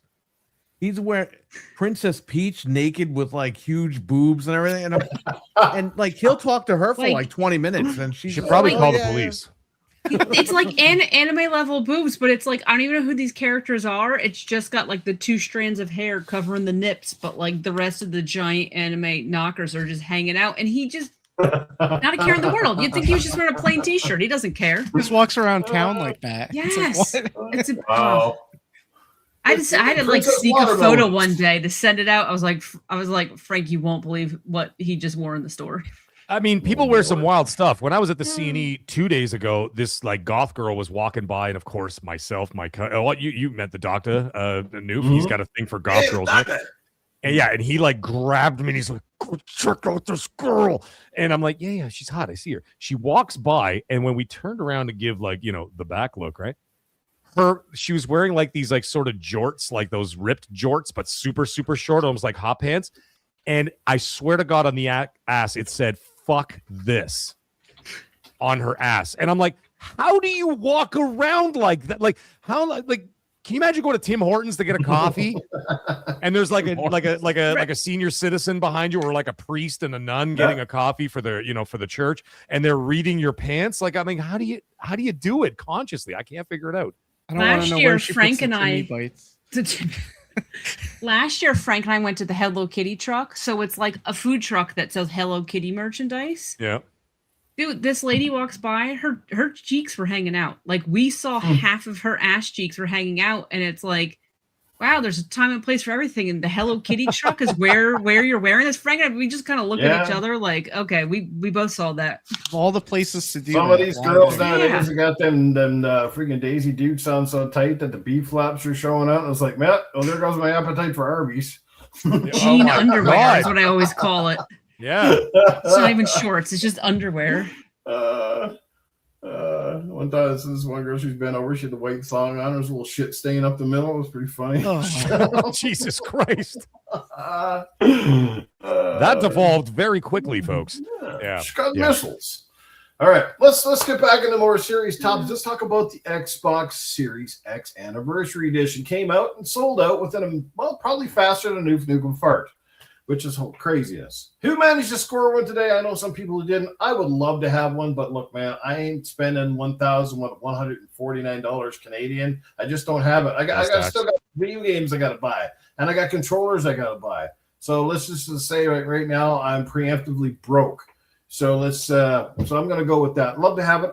Did manage to get the Gears controller pre-ordered, the red one. And I've got the 25th anniversary edition controller. So at least I got something, which is cool. But who managed to get one? I think, Mag, you get yours, next month? I think yours comes? November 10th. Yeah. But you got yours in a much cooler way than having to sit there and fight the bots, right? Yeah, I got it for free. I hate to be that guy. I mean, I always feel embarrassed talking about it because actually they asked It's me on cool, the show though, tonight. man. It's awesome. I mean, Yeah, fuck. like even Crossfire, they did the same thing. They're like, "Yeah, Meg, aren't you getting one for free?" I'm like, "Yes," because I feel bad. Like I feel bad because people are like fighting to get these things. Do And like, you think they'll give some away if we make it into the Toronto Fan Fest? maybe. Speaking of which, I'm going to make a move on that very soon, as soon as it opens up. But it's not open up yet, and then I'll I mean, whatever. I'll say it anyway. I'm gonna email Aaron Greenberg and see if he can get us in. So Yeah, I mean, if I can obviously get in, then like I said, I might take an earlier flight and go into Toronto a couple of days earlier, and then head out to Niagara on Sunday or Monday after. Yeah. Monday. Well, I'm also trying to organize like a meetup, like with like fans and friends and stuff, and like because there's even people as far as like upstate New York who actually want to like drive up as well and be like, dude, we're gonna come to the Toronto one, even if we don't get in. Let's just go to like right across from the convention center. There's all kinds of bars and shit over there, and like let's just hook up a spot and like get a bunch of people together. But it's like it sounds like it's starting to get bigger and bigger and bigger now in that respect. Because like when I flew back from LA, I flew back with Maka. You guys know who Maka is? Maka's guy. Patrick Maka, yeah, Patrick Maka, right? So he was sitting next to me on the plane, and we talked for like 5 cool. hours, and he said he's in. So he's like, yeah, dude, if we're gonna do like a meet and greet, fucking let's do it. Let's go to FanFest together. So I'm in contact with Maka now. So we're gonna get together and whatever, and then I'm gonna email Greenberg and see what I can get from him. I mean, he got me into FanFest in LA because I didn't get in, eh? Like I didn't get in right away because like Colt had his +1, which of course is his wife. She's his YouTube manager. And so they got in, but I didn't get in. And so then all of a sudden, they're like, yeah, check out for an email. And then all of a sudden, Aaron Greenberg emailed me personally. And he's like, hey, dude, I got you. And I'm like, all right, thanks, man. So now I got him on my contact list. So I'm going to email him about Toronto and see if I can score some more tickets, not just for me, but like for you as well. And right. So I'm going to try and get that going and see what I can get done. So, but it's not open yet, so I got to wait till I see it's still you can't even pre-register for it or whatever. No, you can't even do anything yet. They did the other cities that are closer in terms of time, but the Toronto one is still it's November. I think it's Friday, November 6th. And so they might do some giveaways for the X25 at each one to be like, hey, we're giving away, I don't know, 50 consoles at the thing. And, you know, if we call your name or whatever, you get a console. But like, I mean, the LA one was a different one. So like we all got it. I mean, I don't care if I do, but just to be in there to me, current console and old console, I don't care. Just to be they're all there, right? Easy, right? Like everybody's there. Like Asha's going to be there. Greenberg's going to be there. What the hell's his name? Matt Bowie? What the hell's his name with the white gloves? Oh, Larry Herb. Mario. Larry Herb. Mario, not Mario. Larry Herb. Larry Herb. Yeah. Larry Herb is going to be there because he's doing the whole tour, the whole world tour with them. So he'll be there. He was really nice to meet. Jason Ronald will be there.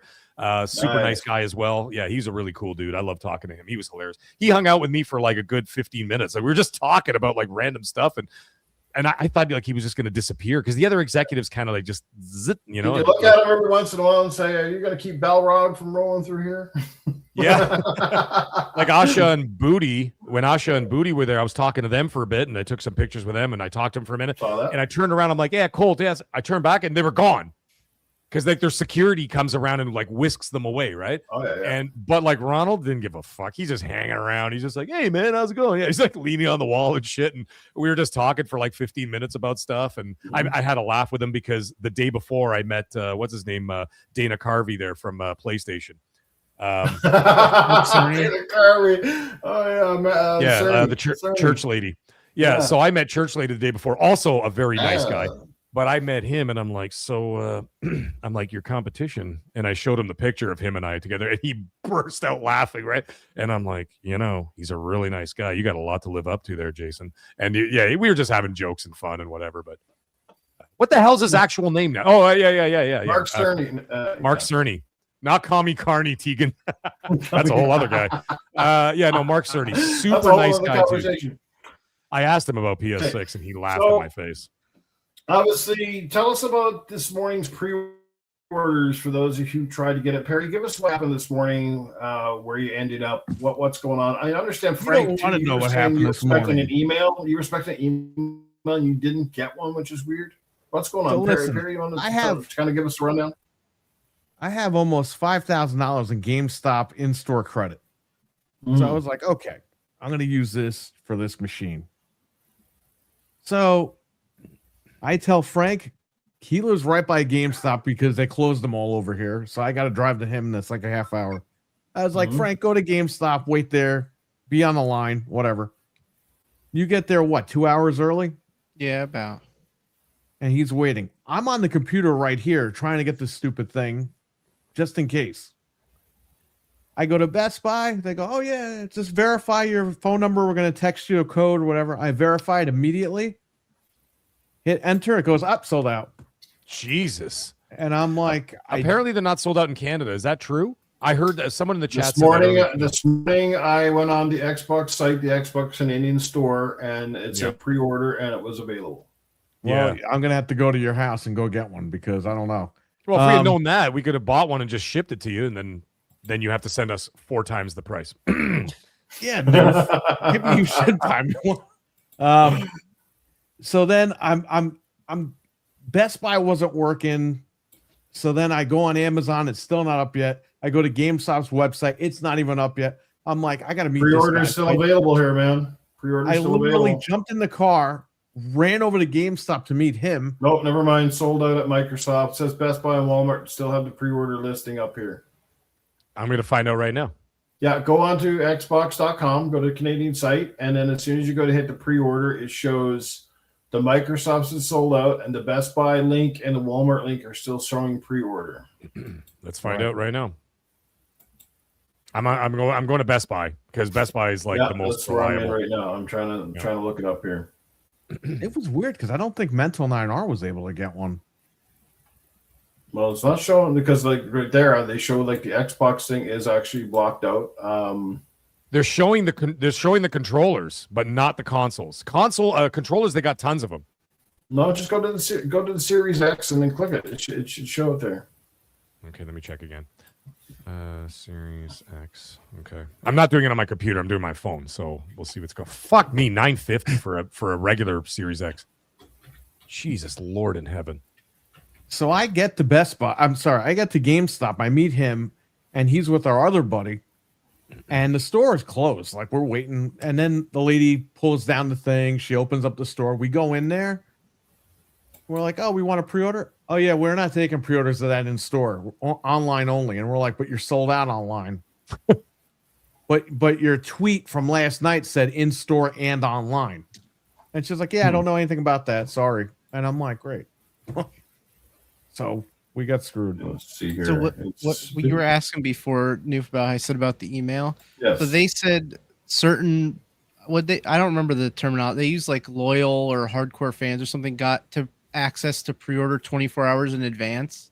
So I was just frustrated because I'm like, all right, all these people got them, they're scalping them. I've had an account for 20 years. They give me the badge that says, oh, you've been on Xbox Live for 20 years. You know, Perry and I have been there for every console launch. Yeah. We've been on Game Pass since day one. And it's like, we don't get considered to, we're not asking for something for free. We're trying to spend $1,000.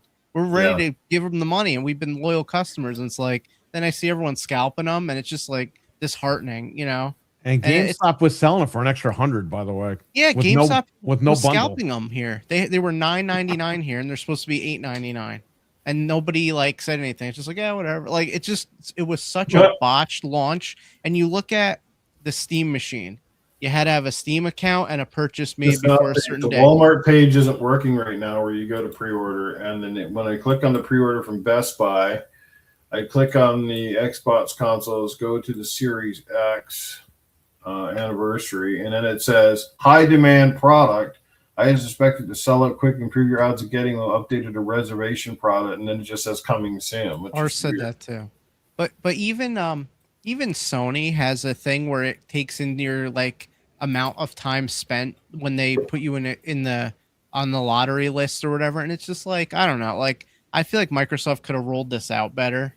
I just wanted to help Perry get one. I didn't even want one, but it's just like between the two of us, with all these years and accounts and money spent, you would think like we'd be on the top of the list. Yeah, I hear you, man. So I don't know. It was just really frustrating, and we spent hours doing it, and it was disheartening. But this is what it is. Yeah, there's nothing here. They're showing that like Best Buy is the only thing that's showing up here in Canada, and they've got plenty of controllers, but no consoles. Even Walmart shows the controller, but no consoles. However, I'll be selling mine for $5,000 Canadian, which I'm going to be autographing. By the way, I'm going to autograph it and put a nude picture of myself inside. So if anybody wants it, $5,000. Newf's bidding right now. Yeah. You know what's funny is actually when I did say that earlier today, I'm like, I'm going to put a nude photo. So a guy in the chat puts, I'll give you $6,000, but no photo. I'm like, sold to the man up front. Yeah, I owe the government money. Okay, I have to sell this thing. But anyways, now I already got a Series X, so I am going to do an unboxing video when I do get it, and then I don't know what I'm going to do with it. I don't know if I'm going to keep it or sell it because I don't need it. I already have a Series X and I have a Series S. So like, what the fuck am I going to do with another one? Just stare at it? No, my whole house is I live in a stable. My whole house is all ponies. So You know, it's all PlayStation in this house. I'm the only one with an Xbox in the house now. My wife gave it up, so she's pure pony now, and then my kids are ponies. So yeah, I'm the only one with Xbox. So what the fuck am I going to do with that thing? So I'm going to do the video, unboxing video, and I have a funny plan for that video, by the way. I'm not going to reveal it, but it's going to be really funny when I do the video. So I've been working on it for a while. So you're going to unbox it, and a naked photo of Newf falls out of the box. Oops, what's this?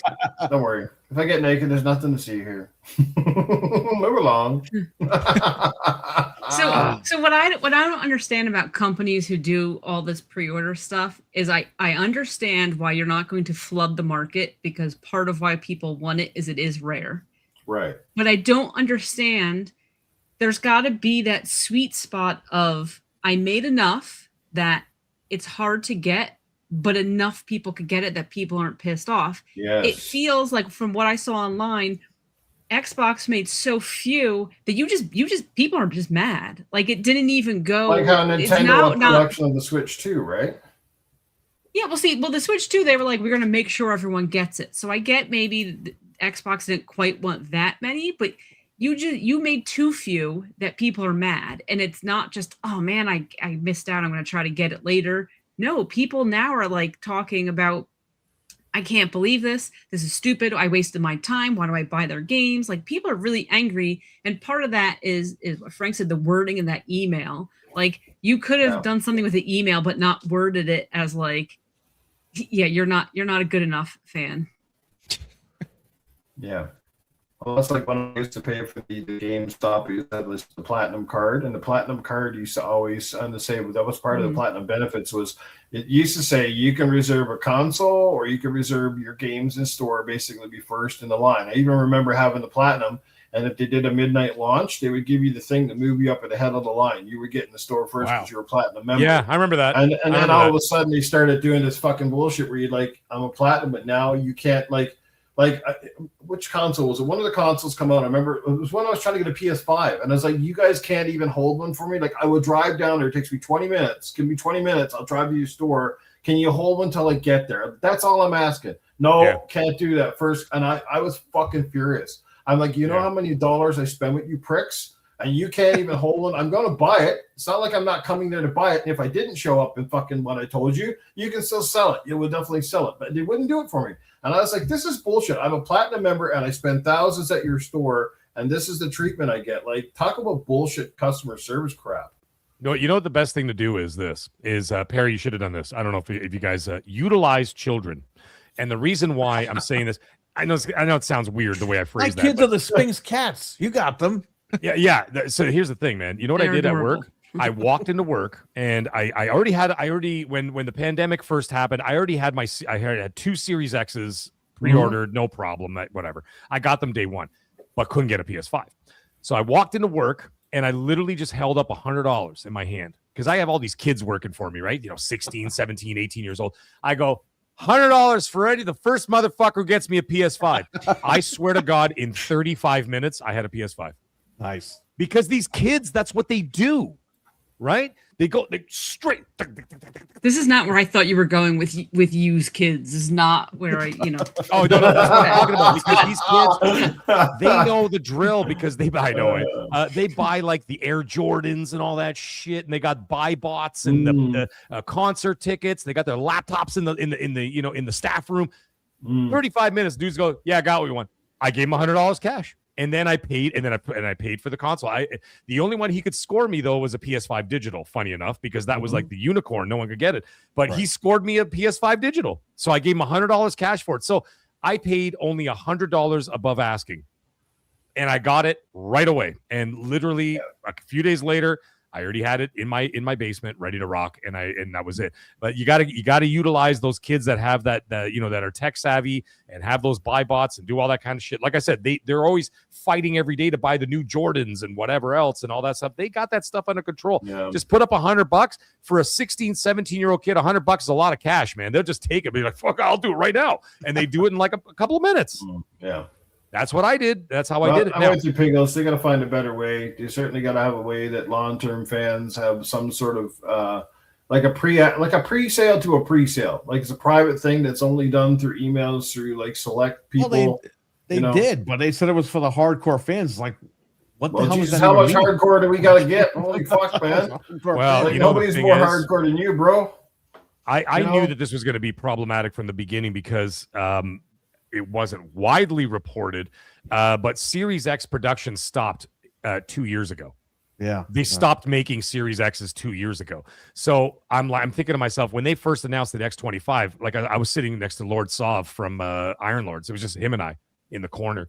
And I leaned over to him. I'm like, how the fuck are they going to make these things? I'm like, they stopped production 2 years ago. He's like, I don't know. He goes, I know that, because he heard the same thing I did. In 2024, Xbox stopped production of the Series X because they weren't selling. So they just said, forget it. Just stop it. Keep making the Series S's because they were more affordable and people were buying them. Well, now look at now. So now you've got approximately 30 to 32 million in the wild Xbox Series consoles, and 20 plus million are Series S's, right? So I think a lot of Series X's that were sold at the very, very beginning to us, the people who are going to buy them day one. And so when they announced that thing and the big green thing on the screen, and I'm sitting there going, how are they going to do that? So I'm like, they must have allocated, however many thousands or whatever that they were going to be selling of those X25s. What do you think realistically? 500,000 of these things, probably? I don't even think nowhere near that much. This is just what was left in the warehouse. They just That's put what new plates on. They just changed the nowhere front near plate. as That's much. why the back plate is so black. Well, you know what they did for GTA 6, by the way? In order to get more stock, the countries that stopped selling the Xbox hardware, like they were like, oh, Turkey stopped selling them and like whatever. Saudi Arabia stopped selling because no one's buying them. You know what they did? They actually took the hardware back and they refurbished the power source to fit North America. So in fact, they actually never made new consoles. They just refurbished the ones from overseas that didn't sell and replaced the power source because, the plugs are different, right? In the different countries. Right. So that's all they did. So they literally just replaced the power source and reallocated them to North America. So they actually didn't produce any more. So when they showed this X25, I'm like, where are they even going to get these? It's come from Turkey. Yeah, I don't even think they had 100. I don't even think they had 500,000 like you're saying, Newf. I would think no more than 100,000 max. Yeah. And then they gave away 500 at the show. Wow. To everyone in the audience, right? Because they're like, look down, what Asha said, the famous line, look down. If it says fan on your badge, you're getting one free of charge. And everybody went ballistic and popcorn went flying in the air and all that shit. And which, by the way, they did give us popcorn. They gave us Gears of War popcorn. It was really cool. Gears of War popcorn boxes. Anyways, popcorn's flying. Everybody's freaking out. And I'm like going, so I look at Sav and I'm like, dude, where the hell are they going to get these things? I mean, they stopped production. Like, now they're going to sell them on top of giving away 500 of these things? I'm like, that's crazy. And then clear as day from what you guys are saying, who the hell got one? What was their criteria? criteria? eBay right now for like fucking $2,500. That's what I'm saying. Like there has to be a way to combat scalpers when other companies are doing it. Like I just don't. Let's start going to the scalpers' doors. Let's get some baseball bats. Start cracking some fucking legs and see how. That'll work. You get some more. This happened one other time with the Cyberpunk 1X. I was waiting all night on Best Buy's website because it was going to drop. I think it was in April or whatever. I was waiting all night and I refresh. Then it's like, all right, here comes 10 o'clock. All right, refresh, sold out. It's like, what? So I go on eBay and a bunch of Xbox influencers were shipping them that day. What? Really? So yeah. So I bought one. I paid an extra like $100 and I got one. And then a couple of days later, GameStop did like a bundle and I ended up getting one from them too. But I was like, wow, like the day of release, a bunch of people magically appeared on eBay and these things were sealed. And they came from Redmond, Washington. So I was like, I don't even know what the hell's going on. Like, did Best Buy even have those things? Like, yeah. I'm on Facebook weird. Marketplace, and there's not one available in my entire area. And I expanded it to 100 kilometers. So for my US friends, it's about 60 miles from my house, and give or take. And there's not a single one here. Because even when you don't actually physically have it, they'll say pre-order is here, whatever. You get the receipt and all that shit, right? There's not one here. Not one. You can't find the SpongeBob console from a few years ago. They made a SpongeBob Series X. It was only at Best Buy. Yep. Nobody has those on eBay. Right. just- And so like there's nothing here either. And I expanded my search all the way to downtown Toronto, which is literally the biggest city in all of Canada, and there's not one here. And I'm scrolling and scrolling and scrolling, and there's nothing here. That is wild. Yeah. Well, eBay over here is flooded with them sold for scalped prices, which is ridiculous. Let me check eBay Canada. See if there anything changed here. Smart Carney bought them all up so he can tariff them back to the U.S. Jeez. Oh yeah, okay. No, they're here. They're here on eBay. Mm-hmm.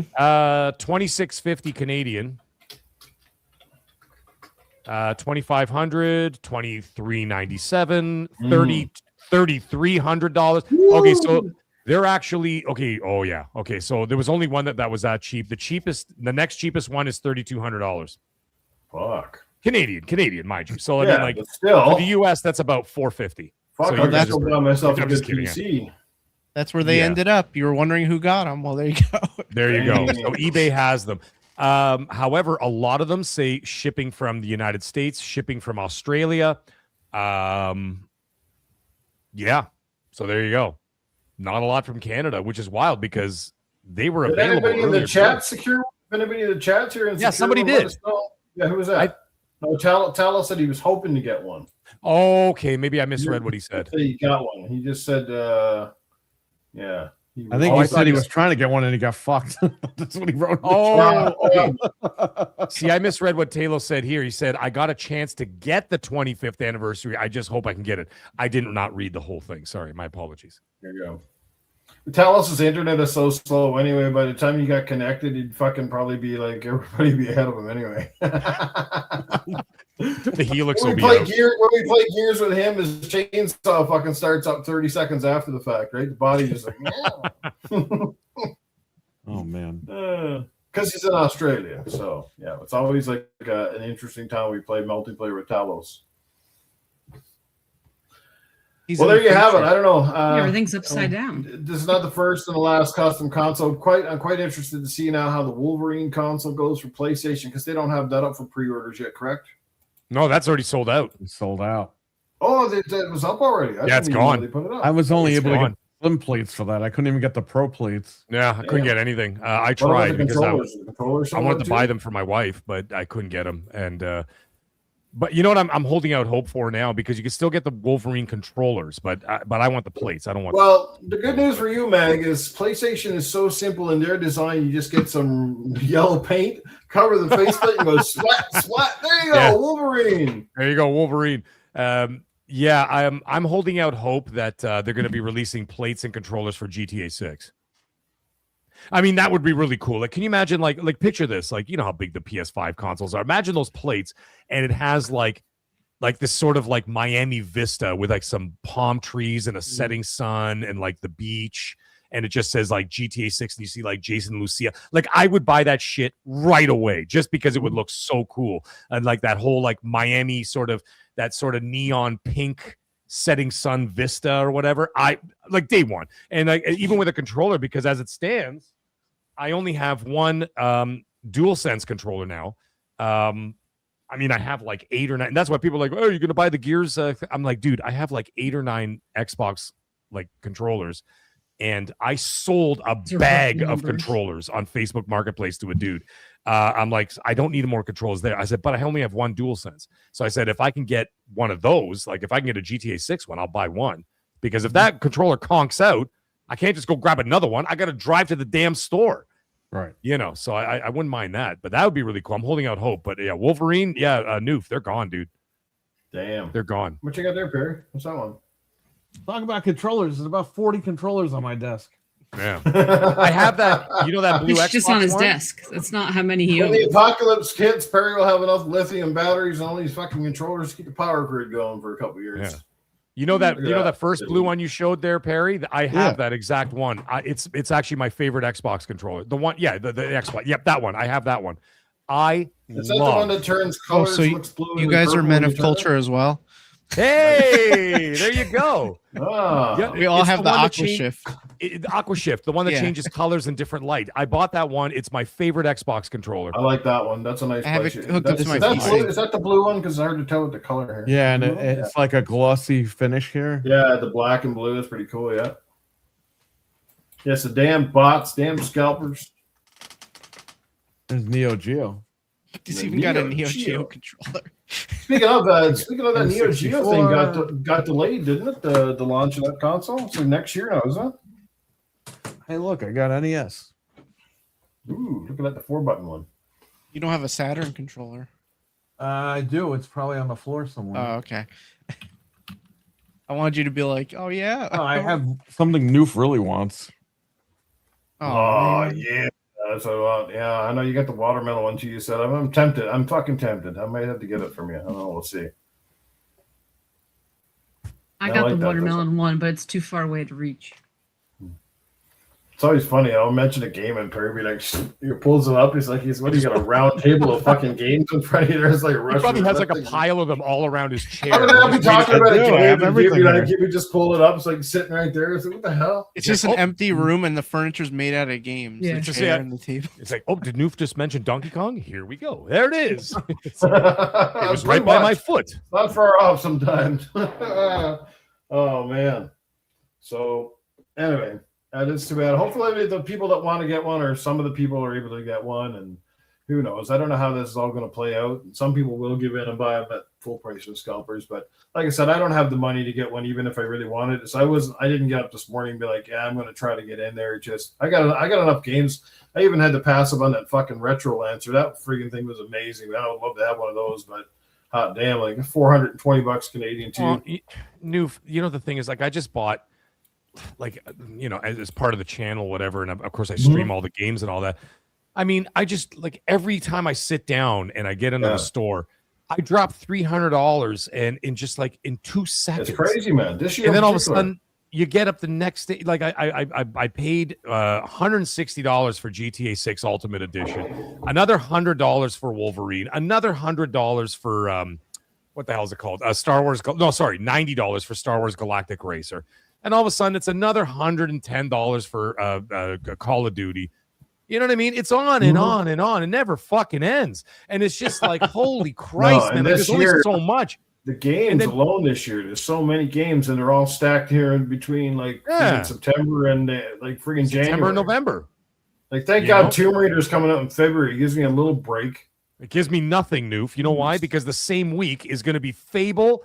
Oh yeah, God of War, Lao Fei, and Tomb Raider, Legacy of Atlantis all come out within 5 days of each other. 5 friggin' days. Yeah, baby. And what am I? What are you supposed to do? Like, not get them? Like, I got family who wants to play them. I do it for the channel, for the for the channel members and stuff. Because like, and the funny thing is, like I said, I'll blow like $400 or $500, and I'm like, oh, okay, that's it for the fall. All of a sudden, the chat goes, "Hey, Mag, what about Control Resonance?" I'm like, fuck. And they're like, "What about Silent Hill for Halloween?" And I'm like, God damn it, there's another $100. It's insane. Yeah, you can't do it. You can't do everything. I mean, unless people buy it for you. But like, it's too much. Yeah, we all need to win the fucking lotteries here. Like, come on, man, let's go. Yeah, well, like I said, look at 27. It ain't shaping up any better. You got those 3 big games I'm buying in February. Okay, that's $300 right off the bat. What I think about everything. And then all of a sudden you've got what's it called? Resident Evil Code Veronica is somewhere between March and April. Like, we can't win. It's just like, it's never. I mean, we win because we get great games, but like, good Lord. And then the next fall, by the way, is going to be another shit show. Sony's coming in hard next year. Yes, I just shit myself. Yeah, That's what I thought you were doing. That's how I'm dying man. laughing. He can't help himself. And he was just silent. Like you said that he didn't say no. He just laughed. I'll never forget. I did a show with Newf like 3 years ago, 4 years ago, whatever the hell it was. I still have it timestamped so I can find it. And we were in the middle of a show and we were having a serious conversation on Gaming After Dark, which is rare, but it did happen. And so we're sitting there, it's myself, Newf, Titan, we're doing our thing, and we're talking. And Newf is just sitting there, he's not talking. It's either me or Titan talking. And all of a sudden we're like, yeah, so the business and blah blah blah and this and that. And all of a sudden you hear and whatever, and we keep talking, and then someone in the chat goes, "Did somebody just fart really loud?" And then Newf just fucking starts laughing. But the best part is when you watch the replay, he's sitting there like this, all straight. And then all of a sudden, he just starts leaning to one side, and then it comes out. And I'm like, I never saw it when we did the show, but you watch the replay, you're like, oh, he's lifting this cheek, and there it goes, and just ripped this chainsaw fart right on the show. So fucking good. You don't even need a Lancer, Newf. You could just do that. It's called the smears of war, baby. Oh my God in heaven. No, Seamus, I do not play Smite, so you can cut that shit out right away. All right, so yeah. By the way, Newf, if we get into FanFest, they have Lancers there, like the full-size Lancers. Sweet. And I took a picture with one of them, and obviously they don't work, but I mean, it's kind of cool. They literally are like, they're not rubber. They're like, they feel and look real. It's wild, and they're super fucking heavy. So you wonder why these Gears guys have such huge arms, and I'm like, yeah, well, you have to hold that shit all day. Yeah, and then a chainsaw. Here's how you get one, Newf. You got to fart right near the Lancer. Somebody hits the fire alarm, grab one, and run out of there. That's it. That's it. Yeah, but you'll shoot Wait, your why eye does out. Why does he have to fart first? If he's just by the You got Lancer, to knock everybody out. That's- And okay, I was gonna say That's you how- just that's pull how the I fire clear this- alarm. that's how I clear this It's like heat, the right? Joker with a gas bomb or something. You know, everybody He just falls down grabs the and- Lancer and turn it on them, and That's the why bonus, I yeah. could never be Sam Fisher in Splinter Cell, because I would be crawling through the crawl spaces and it'd be Splinter smell. I don't hear the guy, but I can smell him coming. he'd be the least stealthy spy ever. Wait, did you say crawling through ductwork? That sound would be bouncing Yeah, all over the like- place. yeah, Like yeah, you like hear, rip you apart hear them. you and All smell those you. levels now where you crawl through the damn ducts and you're trying to be Sonic. So that's Why I is there just- a chainsaw on my ceiling? I don't I wouldn't last understand. 10 seconds see against the alien and alien isolation, because I'd be sitting in the ducts and be I was gonna say, can you imagine the fart sound in like one of those aluminum Yeah. tunnels? It just bounces around. You know how they can find you? They just gotta look up at the vent happening, Mom? in the ladies' dressing room and see your eyes up there. And the bad guys think there's a nuclear the power plant meltdown. They're like, the plant's melting down, run! And it's like, no, that was just Newf's ass. Don't worry about it. oh man, I gotta get a pair of underwear made with Chernobyl on the butt. I mean, Newf, we could probably sneak out a couple things out of FanFest. I mean, we just knock Larry Herb in the back of the head, take his white gloves, and then just steal the fucking Lancer and run. What are those nerds gonna do? They're all nerds there. What are they gonna do? Fight us?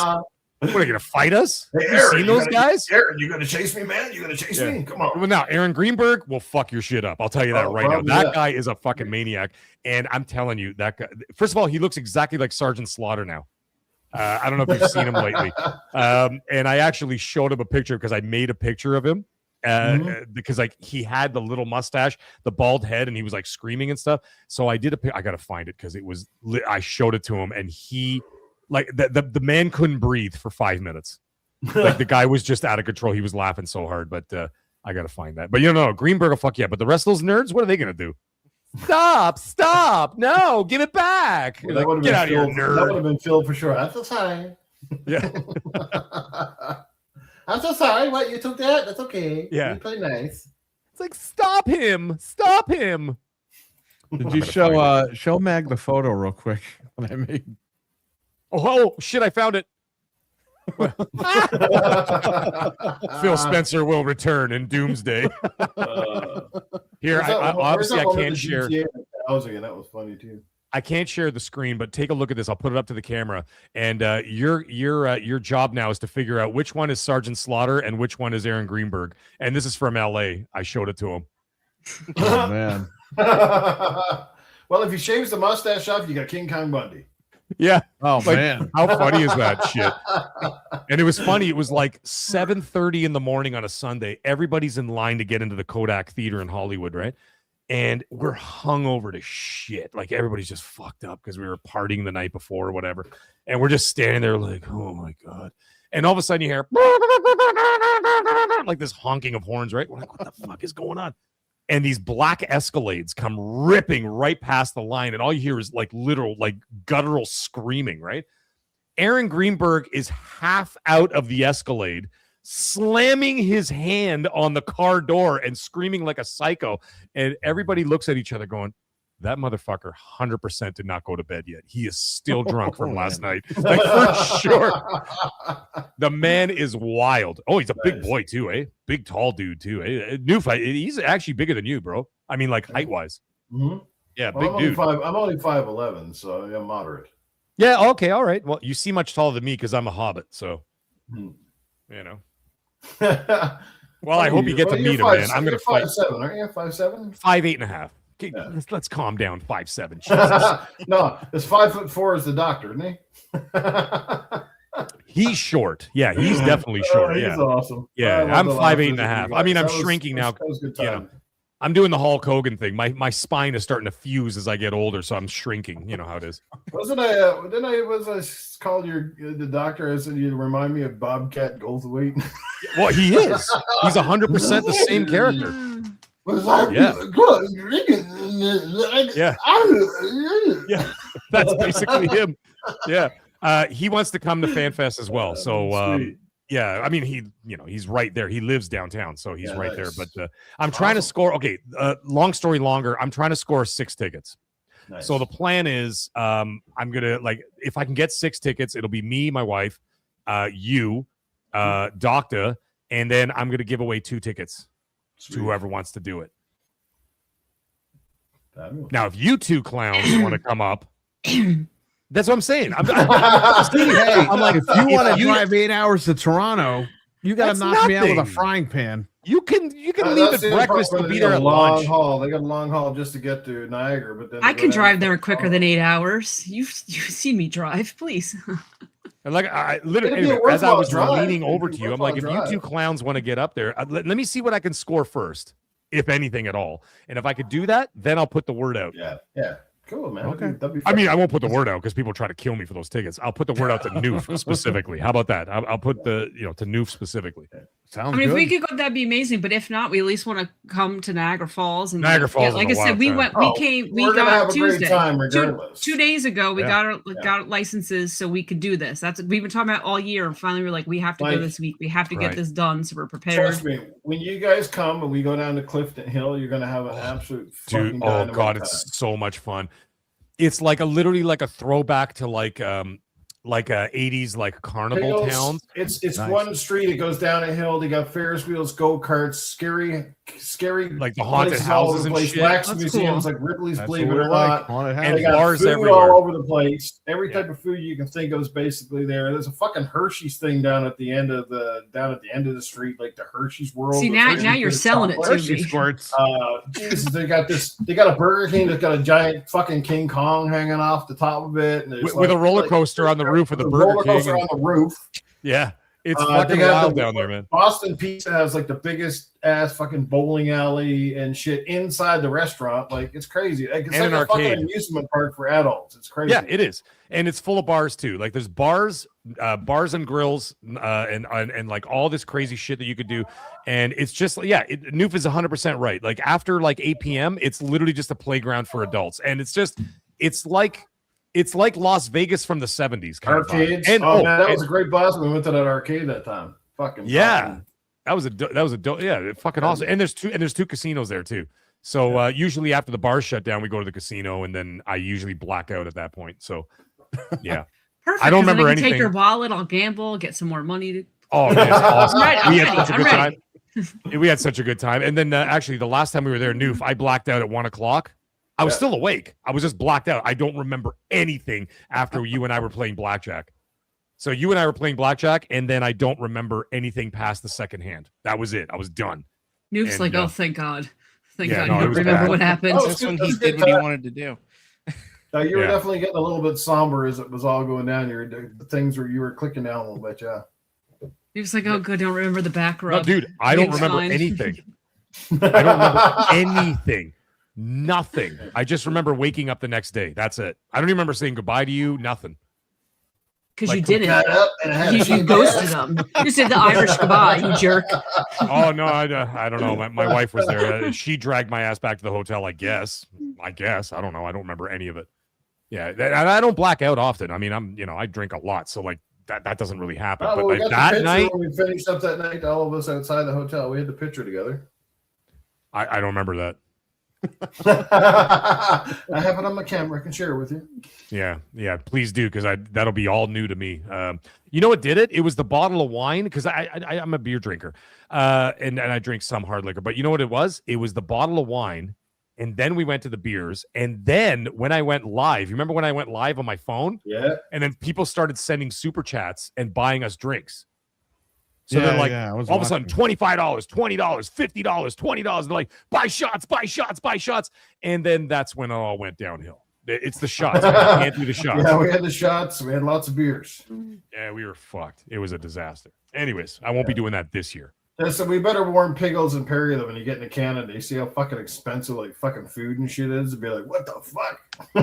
Not to them. That doesn't happen here. Not to them. Yeah. But they wouldn't be With the shocked Canadian for dollar their and the prices. American dollar, Oh, it'll be yeah, nothing to them. Bang for the buck up here. You guys get return on investment. You Newf. get extra money. Yeah, Newf, you'll make Newf. money. Newf, I got that pink pickles money. I'm good. Oh, you got an OnlyFans page you ain't tell us about? What? What's going on? Dude, I got the only Kanks page, man. If you need Kankle photos, I got you covered. There's a market for that.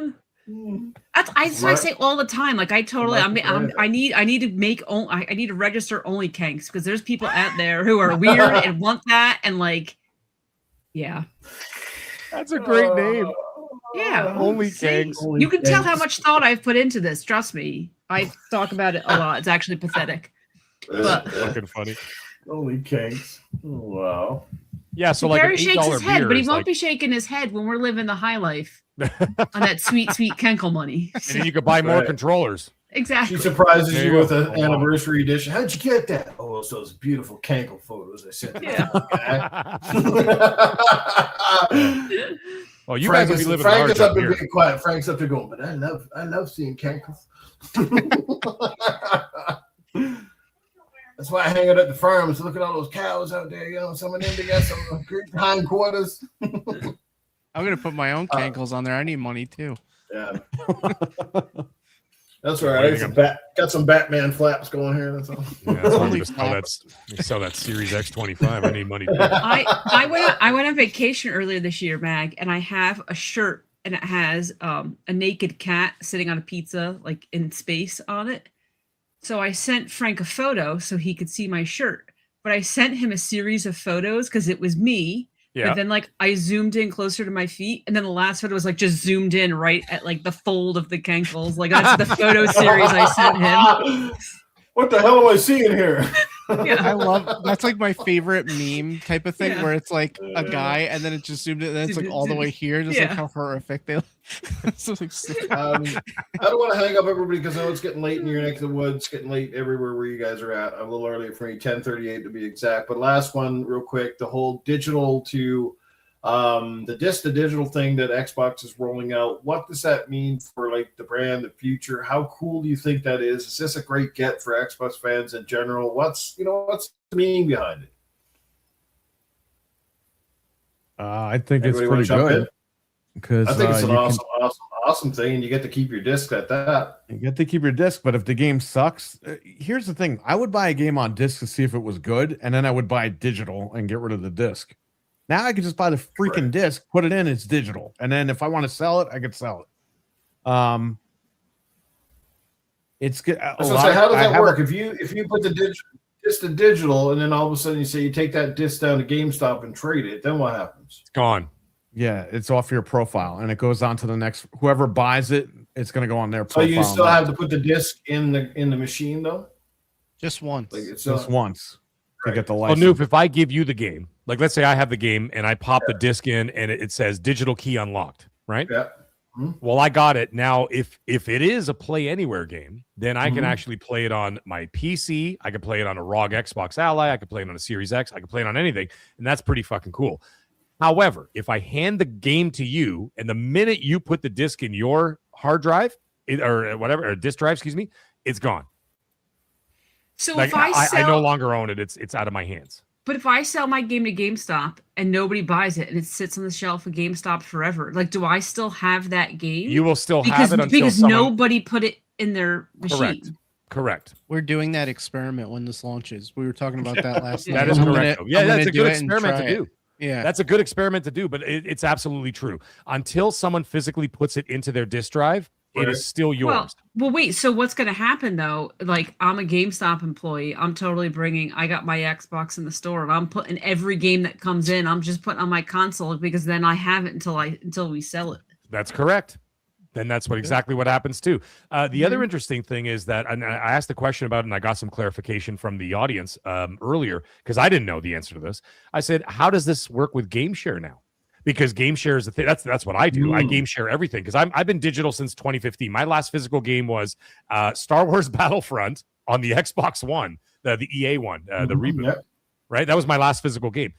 Since then, I've been game sharing because essentially I get every game for 50% off. Because every game I buy, then my game share partner buys one. I buy one, get one free. So that's how I've been doing it ever since, and that's how I continue to do it now. But however, anyway, the point is that if you have, let's say, I don't know, 100 games and your game share partner does not have them, when you put all those games into the disk drive and they go to digital keys, that guy or gal now gets all of those games. So they get like 100 games for free. That's pretty fucking cool. However, see, I think. Oh, sorry. Go ahead. No. Do you think? No, I was just gonna say, I think it's smart they did this because everybody wants to go all digital. Why would you want to cut another company to make the discs and have them cut your profits? Everyone wants to go digital. Sony got so much backlash. It's smart to phase in because I think they're still trying to get you to go digital, but this is like the in between, and it's smart because you got to feel out the market because you can only do so many changes at a time to not lose your customer base. So they really, and this was the perfect time to pounce. That people were not happy about where Xbox was going. They saw PlayStation falter and they were like, hell yeah, we're going to capitalize on this. It's a good point. And there's something interesting about it, though, that's going to be part of the future that a lot of people haven't actually discussed yet. I did, but it's something that when I started bringing it up, the chat was like, that's a good point, too. I'm like, this is great for now and before. Does that make any sense? It's like now and before, it's really good. So everything that you do own. But when you look at, like, for example, the infamous day, July 1st, when Sony announced that in a year and a half from now, we're going all digital, blah, blah, blah, right? Did you notice that nobody else pushed back? Did you see Ubisoft or Electronic Arts or anybody, Take-Two or Microsoft or Nintendo going, hey, cut that stuff out? Nope. Nobody said a goddamn word. And you know why? Their silence spoke volumes, which means they're all on board. Yep. And the point is this. In about a year and a half from now to 2 years from now, I can tell you this.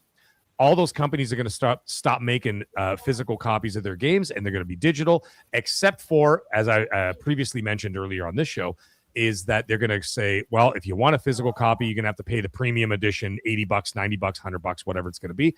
And that's all there is to it. Now, both consoles, and this is another reason why they're doing this, Xbox is doing it also to cover their own ass because the Helix is going to be a digital console. Yeah.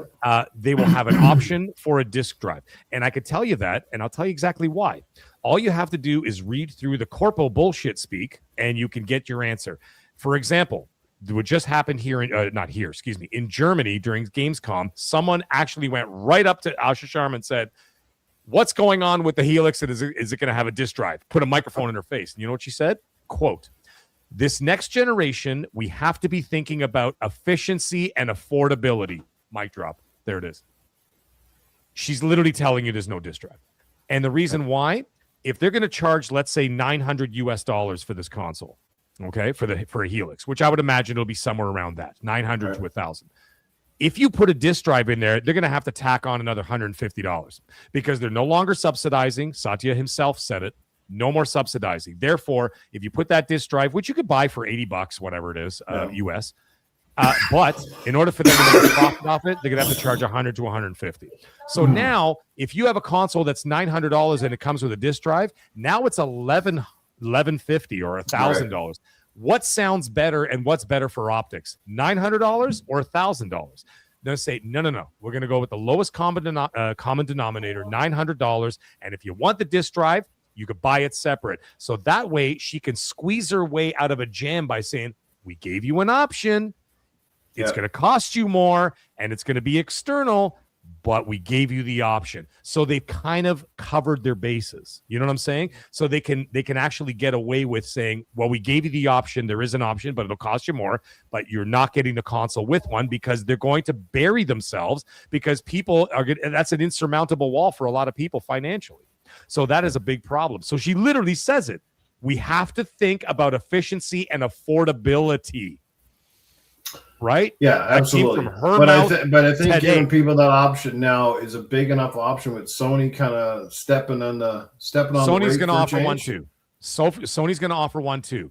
However, their first party studios will no longer be making physical games. They did not say third party. They said physical games. It's going to be the first party is not going to be producing them. That doesn't mean that the third party will not. They will still be doing that. However, now that the fact that they're not even pushing back on what Sony had announced leads me to believe that they are going to do the exact same fucking thing. And that is why nobody said a peep about it. Well, if Sony's doing it, they're going to follow suit too, because they're going to just want to cut out middlemen and distribution. They're also the market leader too, right? They're also the market leader. And they're like, well, we sell most of our stuff there.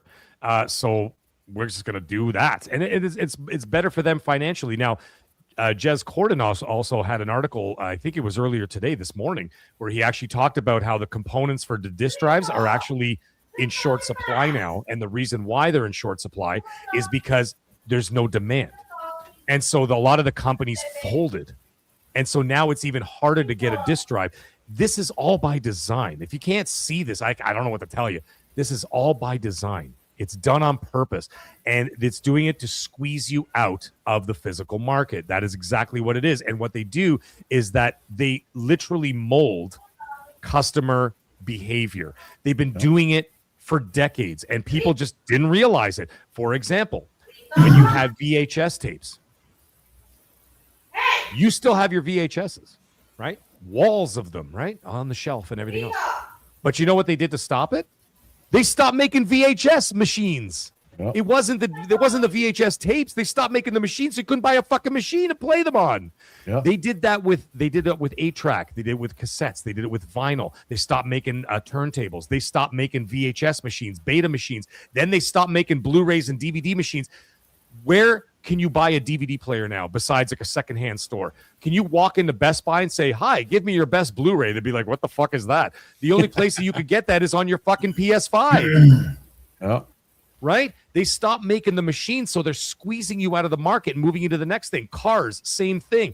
What cars have a CD player in anymore? I'll wait. Don't worry, the answer is zero. The answer is zero. There are no cars being made. No, they don't even have the auxiliary jack, because I still have my Sony Discman, and they don't even put the jack in there anymore. It's a fucking retarded. Right, they're gone. Hook up the auxiliary Can't even jack. hook that shit up anymore. They did it on purpose. They're moving you out of it. And then when you buy a new car, what do they sell you? Well, here's 6 months free of Sirius XM. Here's Spotify for a year, whatever, when you buy your car, you know? It's like, oh, you bought a new Ford? Well, you get Spotify for a year free. Here's a free year of fucking fingers, bitch. Right? So wait, I have to say this. Anytime someone mentions Sirius, I have to say this. You can get it for $2.99 a month. All you have to do, it's going to take you like 30 minutes because you have to fight through all the AI people to get a real person. You just tell them, I want the $2.99 a month for 36-month deal. Okay? Sure, and they'll give it to you. Want to let everyone know. No one's going to do it. Don't pay $18 for it. Yeah. No. Well, you know the thing is, $2.99 a month. Well, Pickles, that's exactly it. But the thing is, they know that people won't do it. Yeah.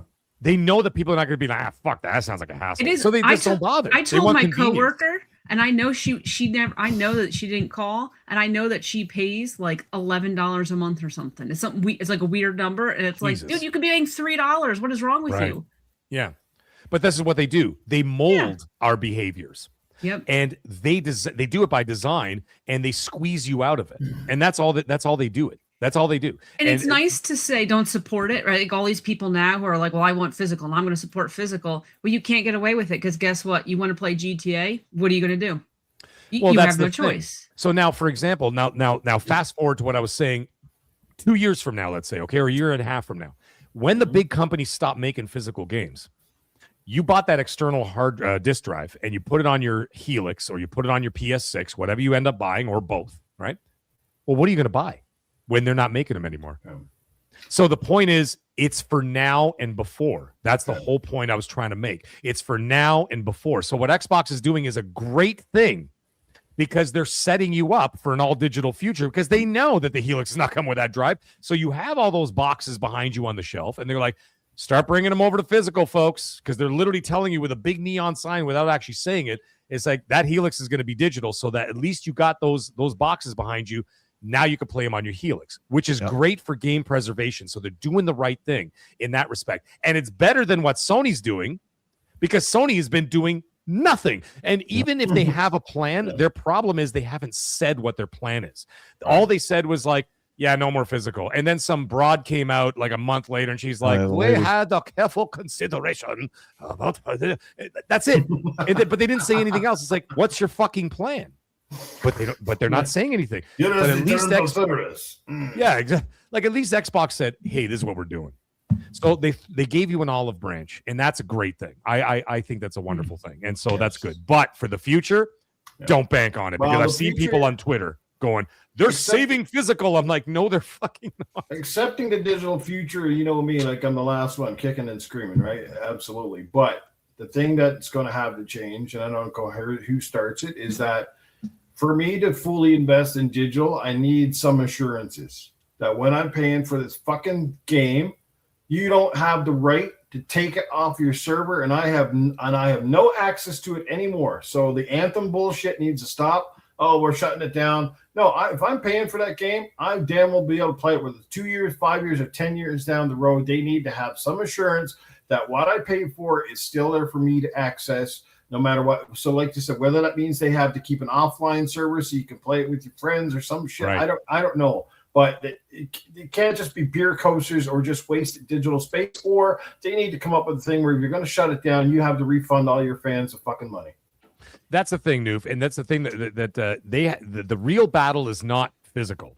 The real battle is digital rights, because one way or another, they're going to win the battle. You're not going to win nothing. PS blackouts and all this other stuff is not going to work. I commend people for doing it, and everybody has a right to protest, at least in the Western world. That is one of our rights, to protest.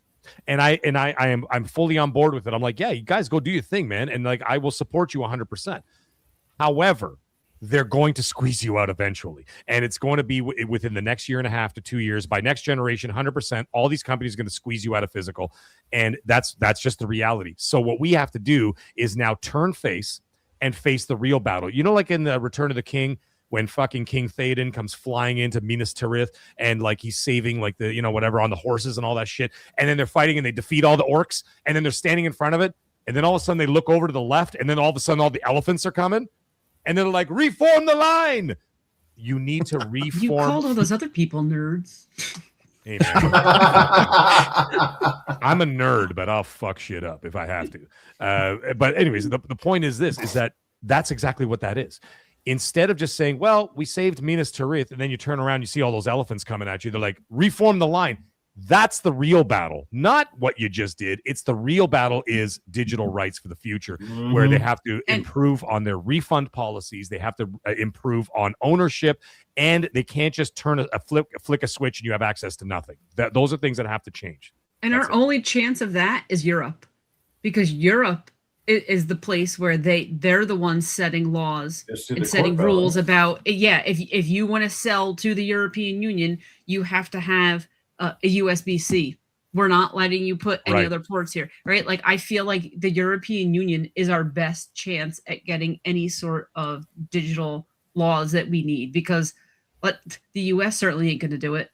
Well, you know who's actually fighting for that right now, and I know a lot of people don't like him, but I actually commend this guy for doing it, is Colin Moriarty has actually gone to his congressman and brought the issue. What the fuck is that? That's so funny. I found that on the protesting thing. So. Yeah. Colin Moriarty's fighting for. That's really funny. Colin Moriarty has actually gone to his congressman already and already started talking about how they need to work on legislation for digital rights for the future. Now, when you have a streaming service, that's a different thing. You own nothing, and that's fine. That you have to accept that because you're just borrowing their service. Like, for example, Spotify. You can't get pissed off if they remove Neil Young, which they did, by the way, from Spotify and whatever. Now I can't listen to Neil Young songs there. I have to go to YouTube to listen to his tunes if I want to do that by a campfire or whatever I'm doing, right? But, like, you don't own that.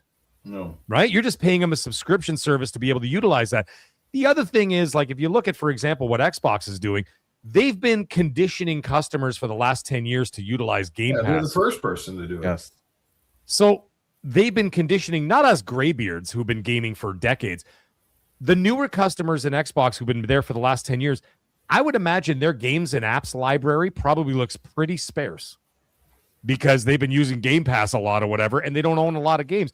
And that's a situation too. So when, like, who are you catering to then at the end of the day? You're catering to a very small community of people who've been collecting games for several years and whatever else. But anyway, that's a whole other thing.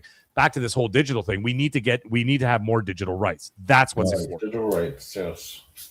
That's what's important. And because like I said, you're not winning that fight. You're not winning the fight. I'm sorry to tell you. That's like fighting for fucking 8 tracks. It's over. You lost. Cassettes, you lost. CDs, you lost. DVDs, you lost. Blu-rays, you're in the midst of losing. It's over because they control it. But so now I tried my best. I tried my best stop to keep gaming? it going. You see, that's the thing. And you know what the thing is, Newf? These guys know how we are as people because they know they're like, well, what the fuck are they going to do? Stop gaming? Some people will, but the majority will conform because they're like, well, I want to play the new fill in the blank, right? Whatever game it is. I want to play Gears 7. I want to play Grand Theft Auto 7. I want to play the new Call of Duty. And they know that. So they know that the majority of people, even the ones who are resisting, let's say 15% of the gaming community is fighting for the physical rights, right? Which is great, whatever. They know from their analytics, they'll say, you know what? 15% are pissed off and they're fighting against us. Okay, fine. 9% of the 15 are going to conform. Because they know that when the new hotness comes out, it's over. When Sony announced that the digital only future and people freaked the fuck out, 8 days later they released Black Ops 1 and 2 digital only on the PlayStation and sold 11 million copies in 1 week. Yep. There's people that their entire job is just they're statisticians. Is that how you say the word? Right. Yes. Their entire job is to just run the numbers to say, right, like that's what Netflix does. When Netflix raises their rate by $5, $10, and everyone's outraged, they know, okay, if we go up by $20, we're going to lose too many people. But if we go up by $10, we're going to lose people, but we're going to make more money because we're only going to lose 5%. Now, the other thing is, they know this. They also think that there's a finite amount of people in this world, right? Like the people who are fighting against them. They're like, well, they lost me as a customer. I'm like, that's fine. They lost you as a customer. They know that the minute they lose you, 3 more new people who just entered the ecosystem just took your place. Yeah. So it actually never goes down because people grow up. You know, little children turn into consumers and they know that. So like a 9-year-old or whatever, okay, let's say a 14-year-old, who can't actually afford to buy his own console and all that shit or whatever. And all of a sudden he's not, all of a sudden in 3 years, that 35-year-old customer you lost in the 3 years, that 14-year-old turned into a 17-year-old who got a part-time job at Dairy Queen. And now he just bought his own console. And now he's a new customer. So they keep replacing you. You're always replaceable by the next person. It's kind of like when someone dies, someone's born the same second. It's the same thing with customers. And so they know that too. So when they have what they consider an acceptable financial loss, they gain it in like 6 months later when they get new customers. And it's just cyclical. It just keeps moving and moving and moving. And they know that. And so therefore they're going to win. So the thing is, what we have to fight, like I said, is for our digital rights. So we have to move towards that and not fight a losing battle. And it sucks. It really does suck. I'm not telling people to bend the knee, but there is an eventual reality to a situation that people are going to need to accept. And therefore we have to fight a different battle. Yeah. Well, another 10 years, I'm going to be old 60, so we'll see where everything goes. Another 10 years, I may not have much interest in gaming anymore. I don't know. Yes, you will. Shut the fuck up. Because when you're 60, you know what's going to happen? You and I are going to be sitting here still talking, maybe a little slower, maybe a little bit more gruff, but we're going to be sitting there and Newf, you know what you're going to say? You're going to go, well, in 10 years, maybe I'll stop gaming in 10 years. You're still going to be doing it. Until your hands stop working, and trust me, man, they're going to have so many advances in medical science when it comes to arthritis. We'll be fine, dude. I know. You're probably right. I said I'd stop jerking off like 20 years ago. And it's happening right now. I haven't seen Newf's hands in 5 minutes. I don't know what he's doing over there. That is not the face I make. Stop it. Is it Kilo Milo? He says, Kilo yeah, Milo. Meg, I agree on the fight, but people should still try to preserve old games. But they're doing that. That's what the disc to digital is. It's preserving those older games. So you are getting that now in a smaller thing, though. Keep in mind, by the way, Xbox Original and Xbox 360 games are not included in the disc to digital. It's only Xbox One and Series Series consoles. So they said they will add more later, but we don't know which ones. And by the way, not every game is supported. It's the ones that they have curated. I think that what Xbox should do is give a comprehensive list of all the games available. Because can you imagine wasting your fucking time? You got 5,000 games on the wall, and you're going to put in each disc one by one to see which one is compatible and which one isn't. Give a curated list and say these are the games, and then put them in alphabetical order. That'd be a lot easier for a lot of people to do. Frank's looking at his wall right now. Ain't fucking happening. Ain't happening. Yeah, you know what I mean? Like, you got it. Perry has no patience. Like, he can't wait for things. He can't be like, okay, I'll do, in a week I'll have it done. Perry's not going to sleep for like 3 days. He's going to be up for 96 hours straight because he's just going to be loading every single disc in the system.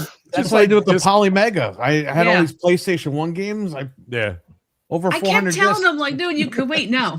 He didn't disc sleep after at all. disc. Yes. Will you go to bed? I'm like, I'm not done. Yeah.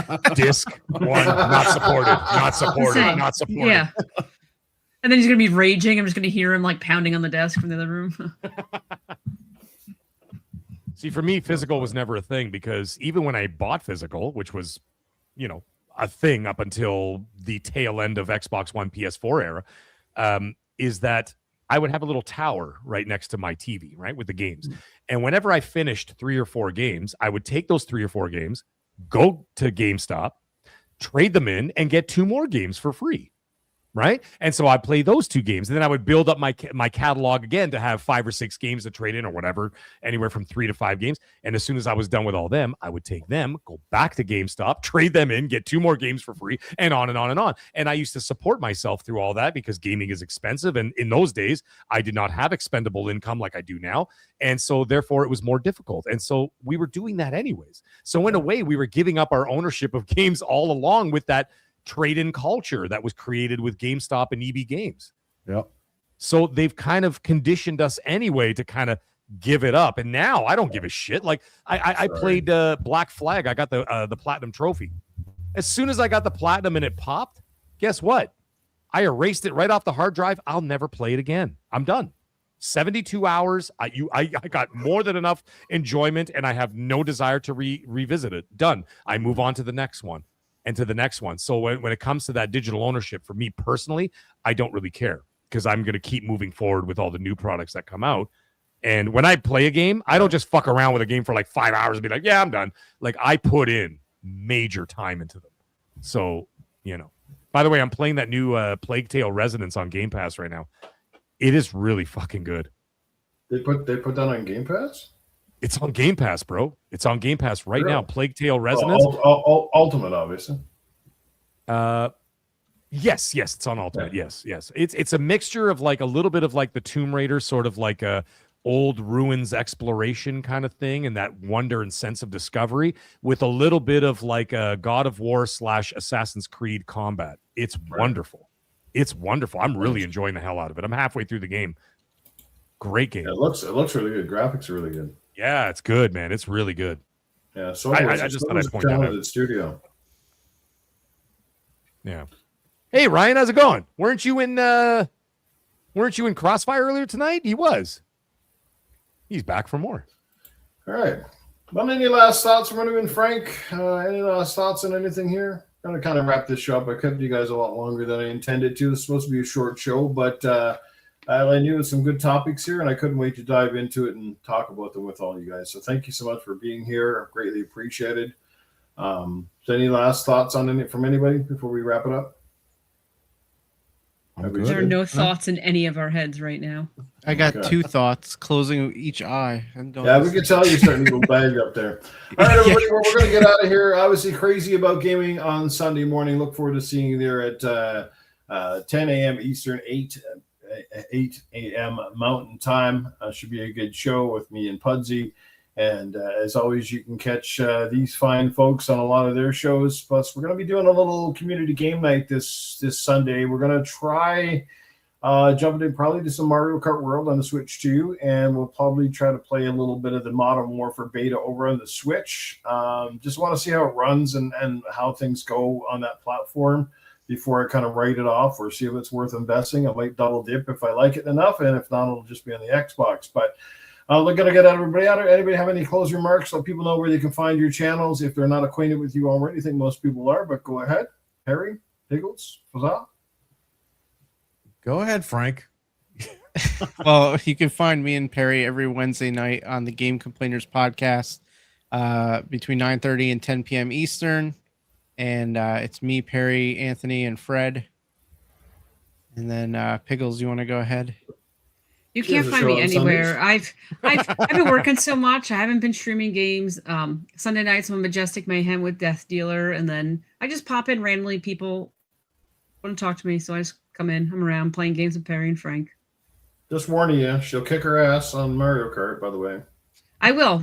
Wario in the Bumblebee costume. It's just gonna zoom by all you. See my cheeks as I'm going by. I don't know. Perry has Toad. He doesn't Toad even in the pay cloud. attention, and Perry's he pretty damn wins. lethal too with Toad. Yeah, not gonna lie. I'm not even paying attention. I'm talking the whole time, and I'm like winning, and I'm like, how? I'm not even. Car paying just attention. like scoots ahead. I don't know. It's like it always has this little turbo boost. You'd be like a couple of shades back. All of a sudden, zip, and you just see a little mushroom head guy like. Hee. I'm like racing my ass off, drifting, like watching out for stuff, and Perry's just like, hey, like he just goes by like it's nothing.